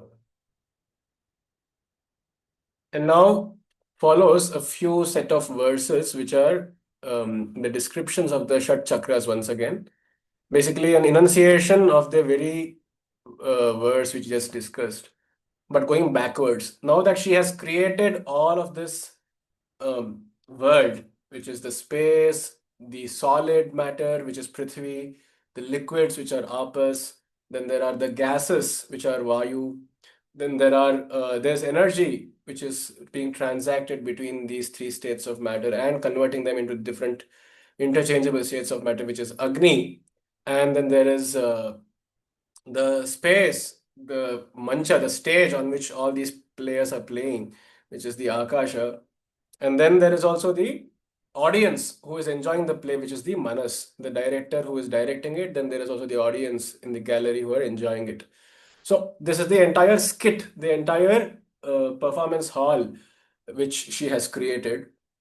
So now we will be going back and looking at how, now that she has created all these six chakras, what is the manifestation, what is the essence in each of these six, and who is the guardian deity there, and how is she being expressed at those chakras. Let's start with the lowest amongst them, which is, sorry, the highest amongst them, which is the Ajna chakra, where Manas is the Tattva. Let's look at the Ajna chakra.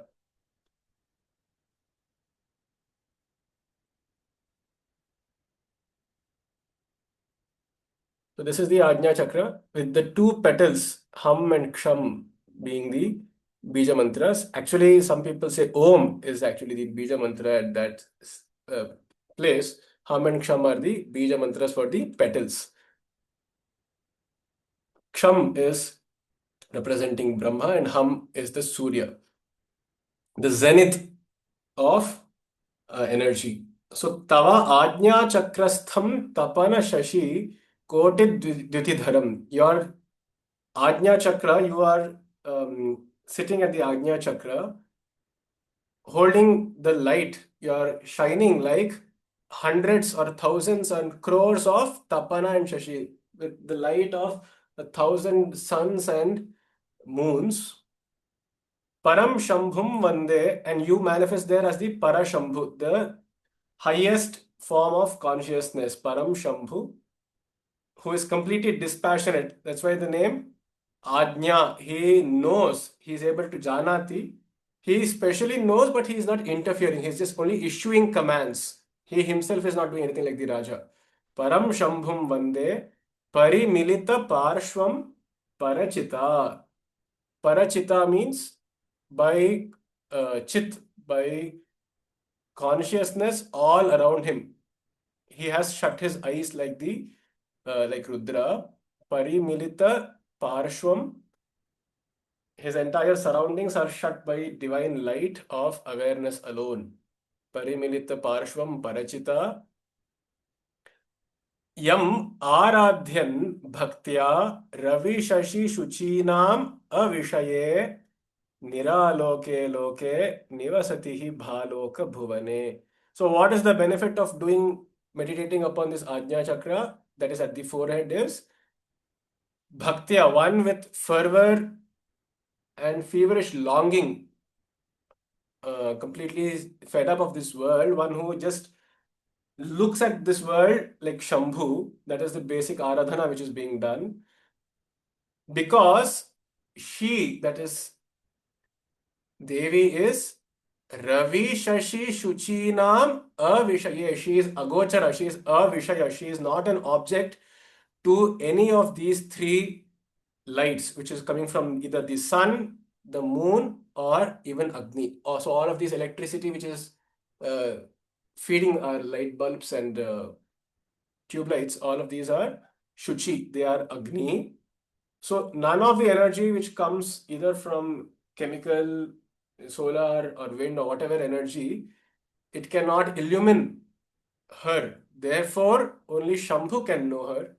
Therefore, I will worship Shambhu by thinking of himself as I. Soham bhavena. And then what happens? What is the benefit? Bhaloka bhuvane nivasati.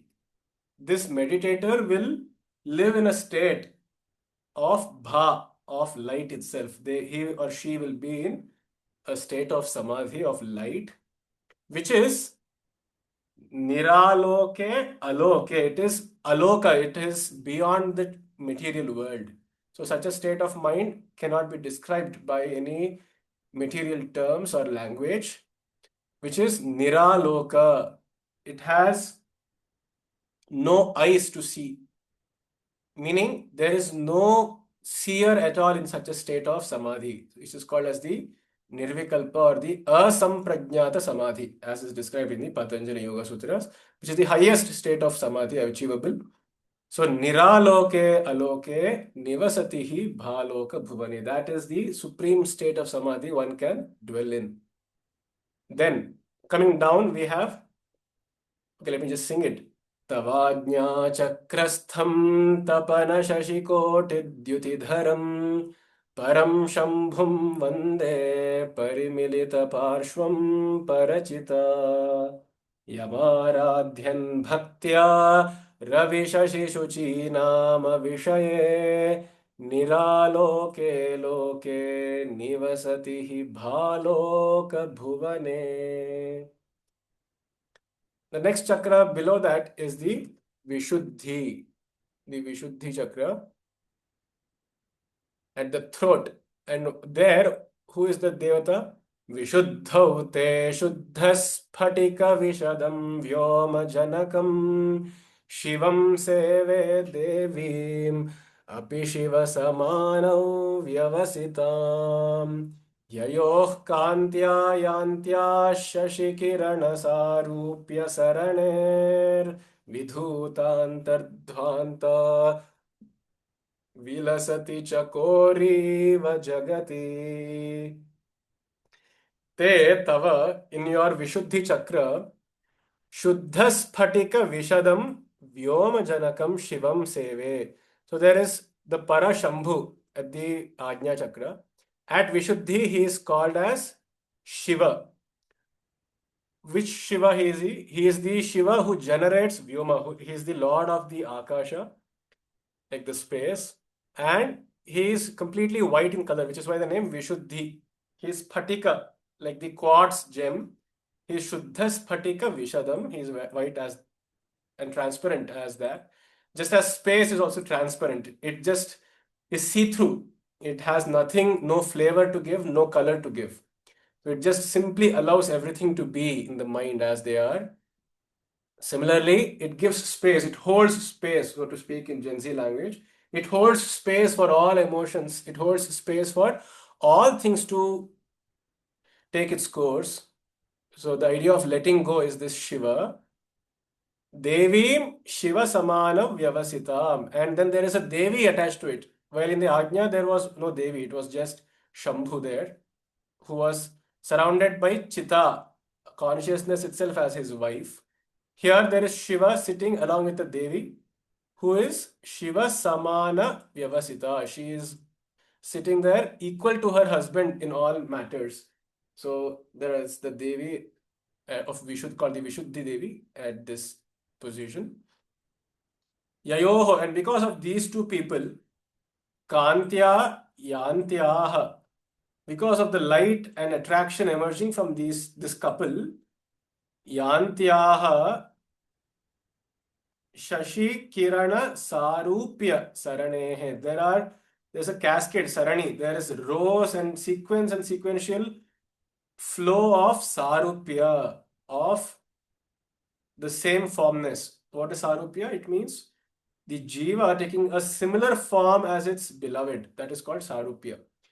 And there is a certain joy, like the coolant rays of the moon, which is emerging from that Sarupya. So the first position at Ajna was Sayujya, means complete merger. Here it is Sarupya, where both the husband and the wife are very similar in their forms. And because of, see, even a lover, he will try to imitate his beloved. He'll try to put on the same clothes, be in the same company, try to visit the beloved as often as possible. Uh, so there's a lot of desire to become the same, which is basically what Sarupya is. And because of this Jiva and Brahmaikya Sarupya, which is happening at the Vishuddhi, Vidhuta Antardhvanta, all the inner darkness of space. You know, we say space is dark, is it not? And it is very cool. It's almost just above Kelvin temperature. It's about just absolute zero, just maybe 1 or 2 degrees above it. So it's really cold and very dark. So that is the tamas which is present as the ajnana, the non-apprehension of ourselves, that is being removed through the coolant rays of moon-like light, the moon-like light which is coming from the union or same formness between Shiva and Shakti, because of which the world around him is waiting thirstily like the Chakori bird. Chakori iva jagati vilasati. Just so there's the poetic story that there is a mystical bird called, actually a mythical bird called Chakora, which eats nothing else, which drinks nothing else but the moonlight. So all day it fasts from morning 6 o'clock to evening 6:30 until the moon rises, and it's on a fast every day. The only food it consumes, it is said, is the moonlight. So it is desperately waiting for the moon to rise, beaten by the rays of the sun, which is making it thirstier still. And once the moon rises, it is completely happy and it just springs in joy. It drinks the moon rays and it's screaming in joy and it's dancing about. So that is the Chakori bird. This Chakori bird, which is the Jagat around us, will be so satisfied by the moon rays emitting from this union. That is, people around this yogi will get attracted like the Chakora bird, desperately wanting and waiting for some sort of joy from the Guru. This is the meaning of this second chakra, which is the Vishuddhi chakra. Any doubts so far about the Ajna and the Vishuddhi? No doubts. I should be going shortly. All right. So I'm expecting some work. Please do carry on. I'll be gone in about 5 or 10 minutes. Sure. Okay. No worries. Astu, agre gacchama. Samunmilat samvit कमलमकरन्दैकरसिकं भजेऽहं सद्वन्द्वं किमपि महतां मानसचरम् यदालापाद् अष्टादशगुणितविद्यापरिणतिः यदा दत्ते दोषाद् गुणमखिलमद्भ्यः पय इव. So at the next chakra, which is the Anahata Chakra. Let's look at how it looks. Anahata. How is it symbolically depicted? It's represented as this at the heart, Yam. Here, some unmilat, the rising or the opening of the eyes, unmilati, samvid. So here, awareness is just opening its eyes. Here at Ajna, it is shining bright like 1,000 or crores of suns. Here it's a little dim, like the moonlight. It is very cool.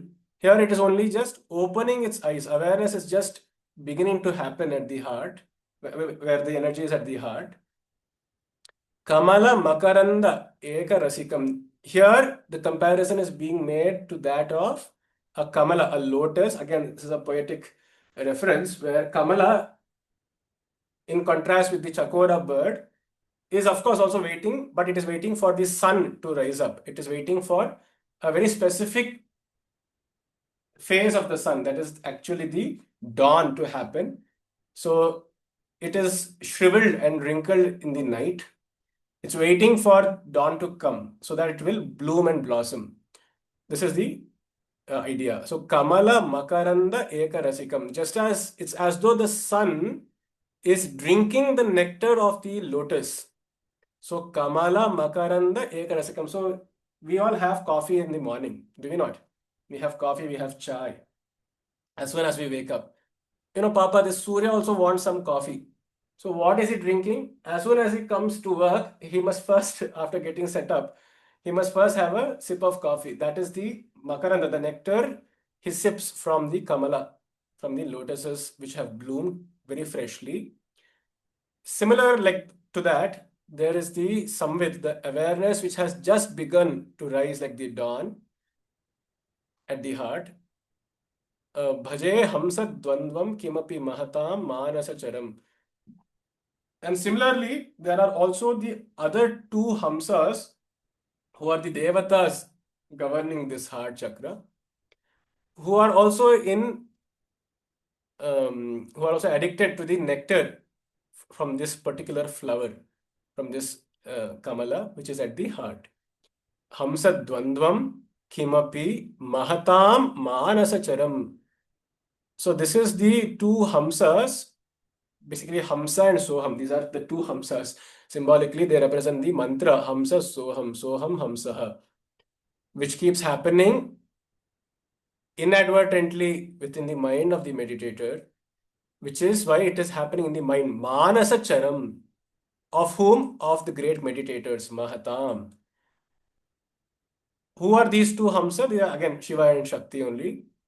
And because of whom, Yata, Alapa. So these Hamsas are actually conversing. Let's just try to depict that with two swans. So these two swans are talking to each other, Alapa.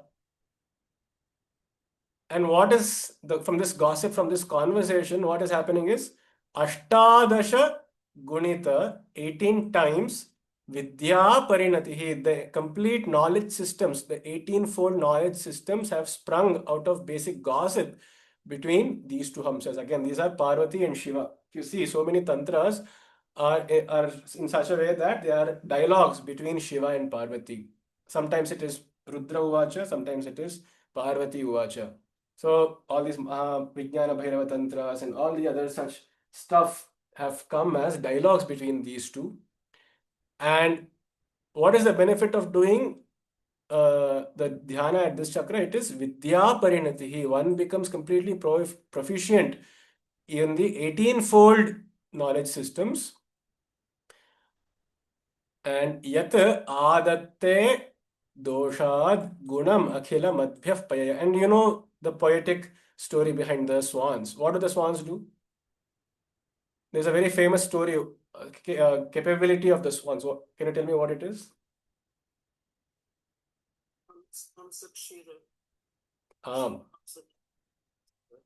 Correct. Could you please elaborate? Well, they know how to separate the kshira and the water.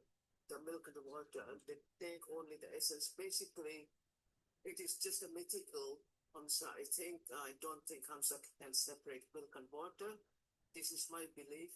But what they mean is, if there's baddies and goodies, you should be able to distinguish between the bad and the good, or the light and the dark, the opposites, in other words. And you should take the good essence, which is good for you or for your good living. That's my interpretation of Hamsakshivanya. That's exactly it. Always see the Yes, Satyam. good in everybody. There's always good in everybody. Even in a robber, there's a good. Even in a thief, there's something good. Murderer, he's got something good.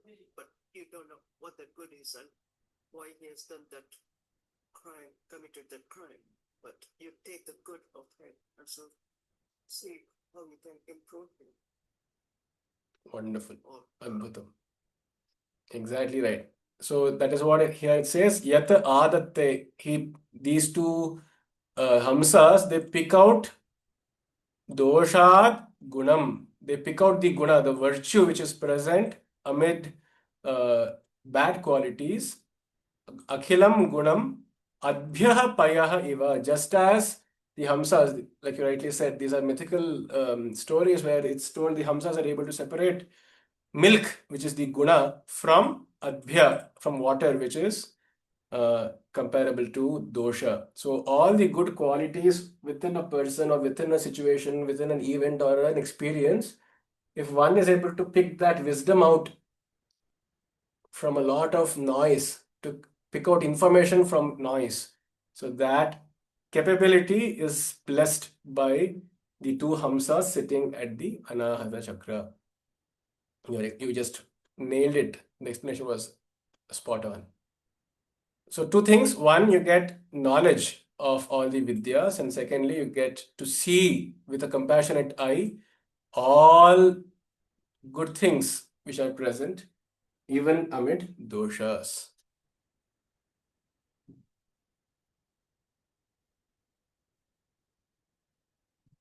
these chakras comparable to the medical chakras, so like you have cardiac plexus, or cervical plexus, or solar plexus. Yes, exactly. This corresponds, I think, to the heart plexus. Yeah, this is the cardiac plexus. Cardiac plexus, The correct. other one was throat and Throat, yes. The thyroid, and then at the ajna, there's the pituitary. Yes. At the heart, there is the thymus gland. Am I right? Is that the thymus which is present? no, it's in between. So it's behind Ah, your chest bone. okay. They're also intricate. Right. And we also say, no, this person has a big, large heart. It means we mean to say he or she has a great capacity for compassion. And only with compassion can we be able to look at the good even in an evil person. So that is the blessing one gets. That's the energy, that's the nature of the person whose energies have reached the anahata. Who can be aware is just like the rising sun. There is some awareness, but it is only still young. A lot more maturity is yet to come, which is why the Vishuddhi happens and then finally the Ajna. So on this note, I should be leaving. It's already 9:30 for you and Sure. Please do carry on. Dhanyavad.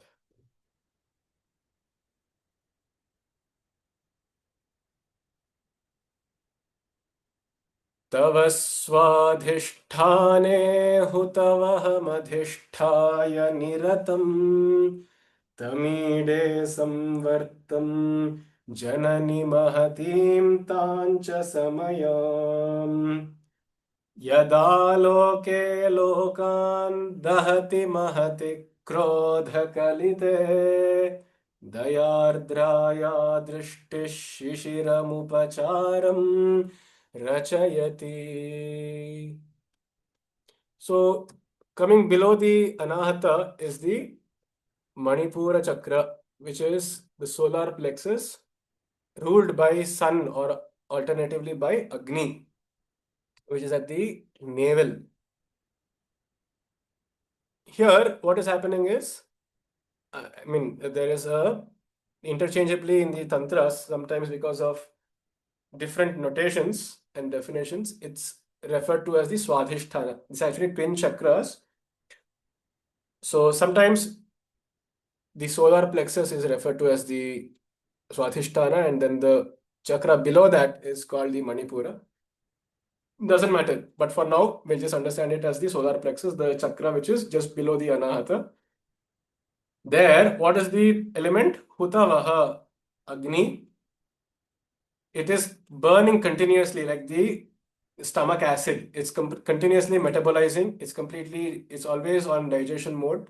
It's always assimilating. It's always converting food, which is ahuti, into havis, into a subtler form of energy, which is what basically the Agni even in the yaga does.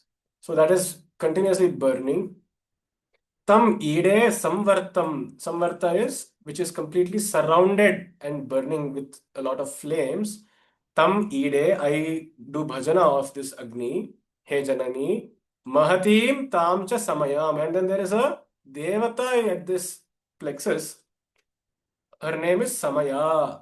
Her name is Samaya, who is sitting along with Agni. Here it was Vayu, so I forgot to mention that at the Anahata it is Vayu because it is compared to Manasa, which is as quick as the wind. Here it is Agni, who is sitting with his wife, his spouse Samaya Devi. Yat aloke lokan dahati mahati krodha kalite. So what this Agni does is, he looks at us, he looks at all the lokas, he looks at all our worldly desires, and mahati krodha kalite dahati. He destroys, he burns away all our worldly ambitions with a sense of krodha, with a sense of an iota of anger.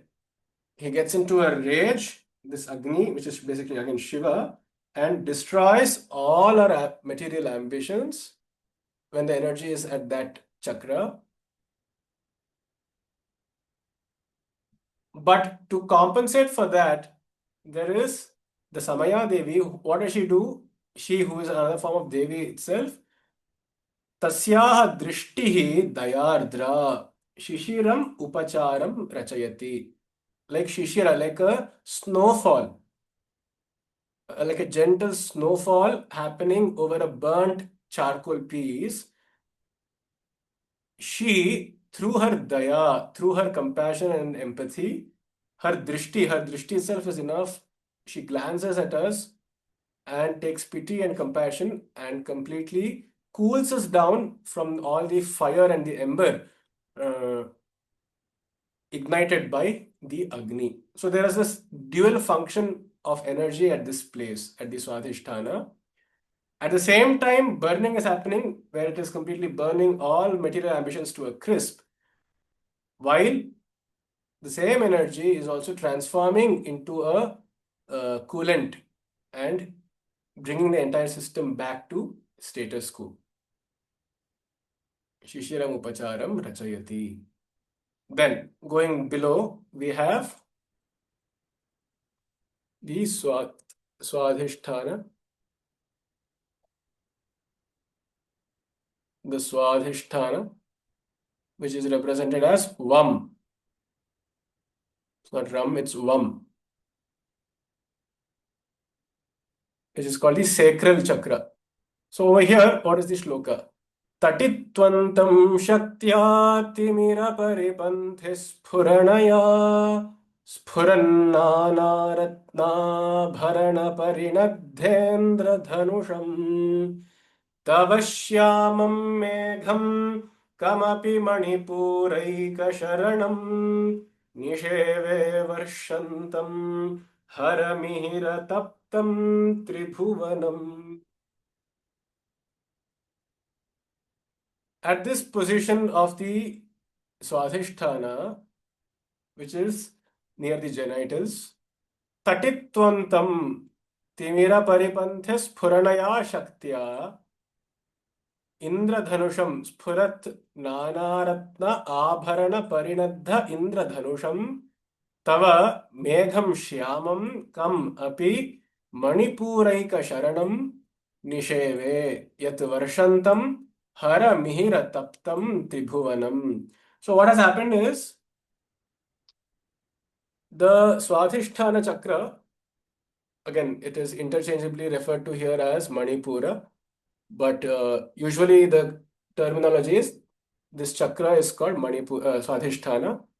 At this chakra, there is Varsha, there is a cloud which is having lightning with it. So it's a thunderstorm. What is this thunderstorm doing at this chakra? It is cooling. Hara mihira taptam tribhuvanam varshantam. It is raining on the tribhuvana, on the three lokas, which have been burned to a crisp because of Hara.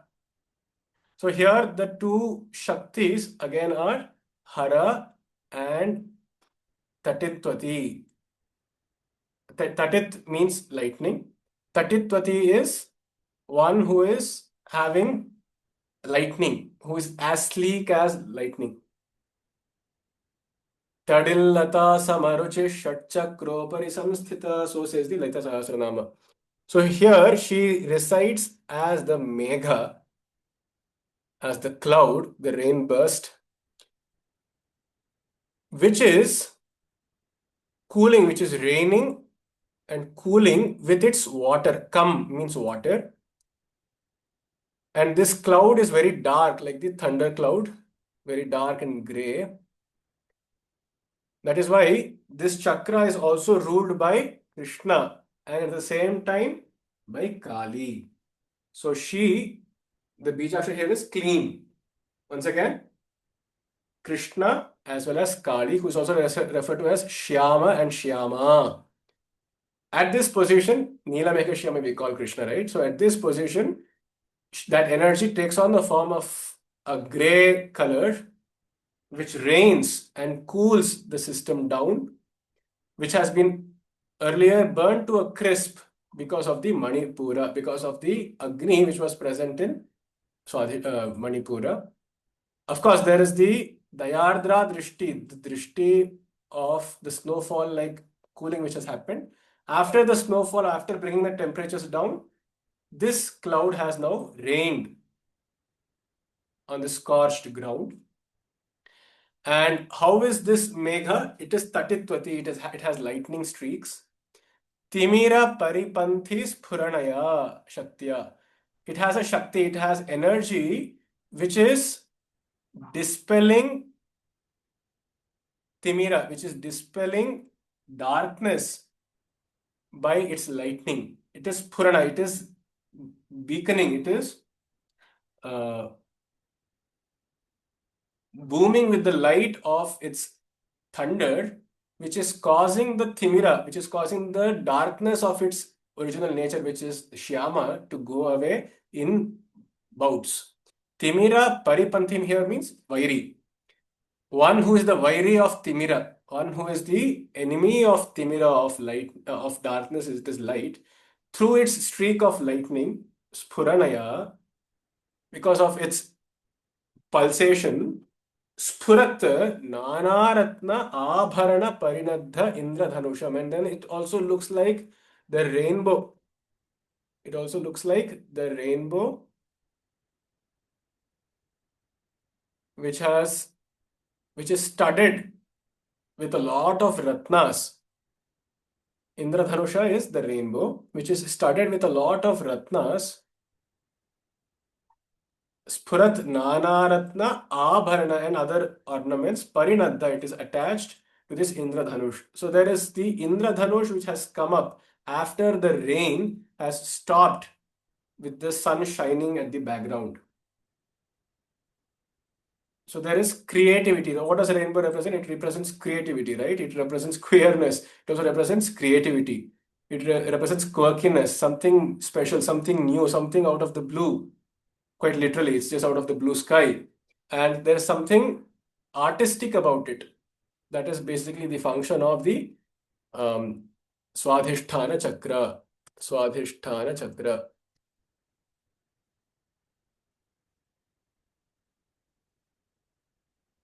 It brings about creativity, it brings about magic by dispelling darkness, but it doesn't happen like the sun, it is like the lightning. So here it was compared to Agni, which was just burning. There was no light, there was only heat. Here it is like lightning, where the lightning is causing light, but only in some streaks, only for a few flashes. And it is completely cooling the earth. Next. And the final chakra is the Mooladhara. At the very base of the spine resides the Mooladhara, which is ruled by the Bijakshara Lam. So over here, तवाधारे मूले सह समयया लास्य परया नवात्मानं मन्ये नवरसमहाताण्डवनटम् उभाभ्यामेताभ्याम् उदयविधिमुद्दिश्य दयया सनाथाभ्याञ्जज्ञे जनकजननीमज्जगदिदम्. The main function of the Adhara, the Moola Adhara, is to create, is to form the actual material world. So that forms the base, quite literally, the base of all creation, which is the Lam, which is also the Akshara for Ganapati.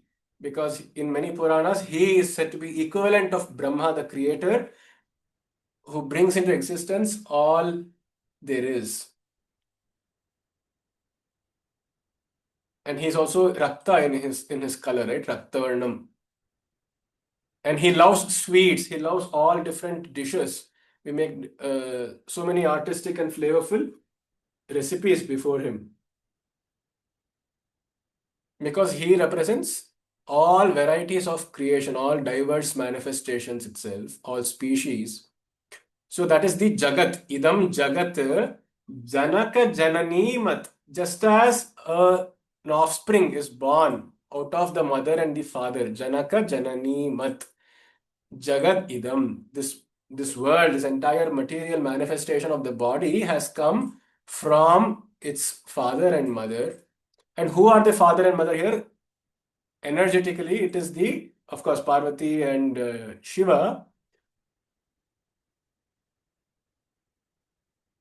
And they have different names at this chakra. One is again Samaya. She is called Samaya. And then there is the Tandava Nata, the Shiva, who is engaged in Tandava, whereas Samaya Devi is engaged in Lasya. Lasya is the dance that Parvati, that is Shakti, does out of Lasya, out of as a sport, as a playful endeavor, something as a Leela to create while in happiness. But whereas the Shiva does his Tandava, the dance of destruction, which is called Mahatandava, which comprises all the Navarasas. Navarasa Mahatandava Natam. Who is that? It is Navatmanam. It is that Atma itself, which has now been modified and earthified, so to speak. It has been prithvi-sized to create both elements of creation and destruction at the same spot. So, while it is creation of one organism, it is at the very same time the destruction of another organism. Why is that the case? See, when I'm eating food, see, Muladhara represents basic survival. So, what is basic survival? It is food,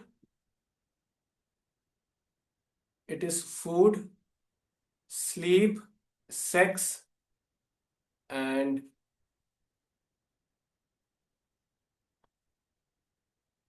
shelter. We could say You can keep it in line with S. You can say soup. So it has to feed itself, it has to take rest, it has to reproduce, and it has to take shelter from external environment. So these are the functions, basic functions of the Mooladhara. To do so, the organism has to necessarily see, for food, it has to kill another organism. So it is at the same time destroying another organism to create this particular organism. So if X has to grow and survive, Y has to be consumed. So it is at the same time the Tandava and the Lasya, the dance of creation and of destruction, happening simultaneously. Similarly, sleep. For an organism to sleep and rest, it is undergoing some sort of destruction of its wakeful world, because it is removing its consciousness completely from externalities, and creation of the internal swapna of a dream or of an internal state of mind. Similarly with sex. So there's a destruction of inner energies to create happiness within the mind. So the body takes a toll by engaging in sex, by masturbation or of actual orgasm, be it male or female, or males together or females, whatever the gender or orientation. Whenever such a thing happens, the body loses its vigor, and that vigor is transformed, is exchanged for some moments of pleasure and happiness. So there's the lasya and the tandava happening at the same time. Similarly, shelter. To protect myself from externalities, I need a home.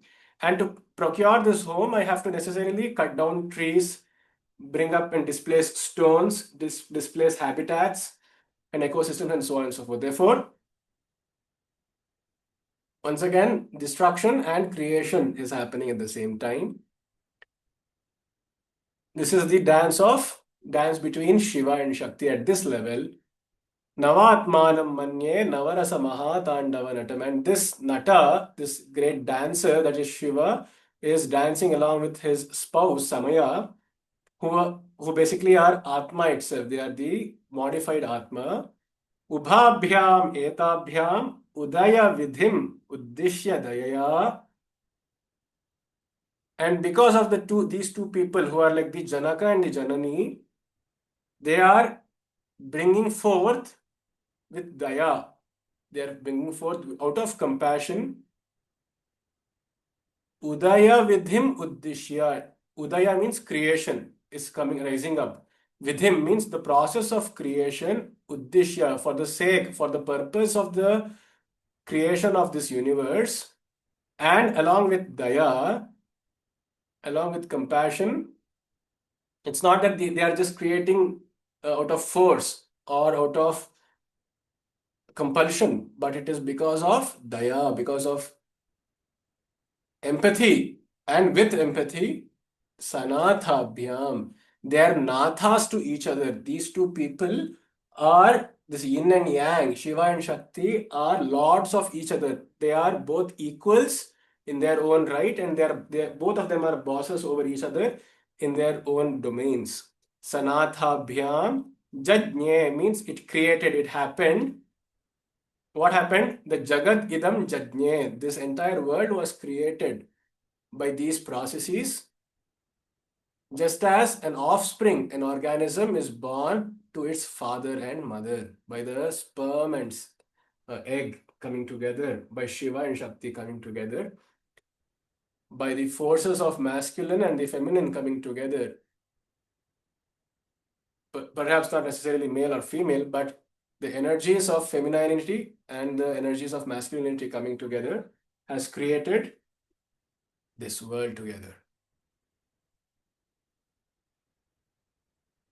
This is the function of the Mooladhara. I am not sure if you're able to appreciate how all of this psychology, physiology, spirituality, and philosophy are all interconnected so well. Of course, also adding a touch of poetic nuance as well as of mythical backstory. with this, we come to the end of the first segment of the Soundarya Lahari, the first part A of Soundarya Lahari, which is the theoretical description of the Devi. Then is the so all of this so far was quite abstract in its nature, quite philosophical. Then we come to a more rasa dominated, more aesthetic dominated part of the Soundarya Lahari from 42 onwards, which is used as a tool for actual dhyana. The mind, which is wavering, has to be made still by concentrating it on the form of Lalita.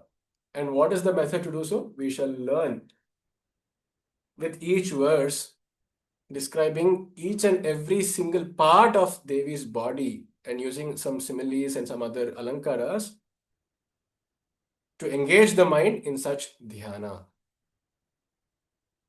Astu, we shall put an end to this part A of Soundarya here. We shall pick it up from the next class. Aneke dhanyavadaha. Namaskara.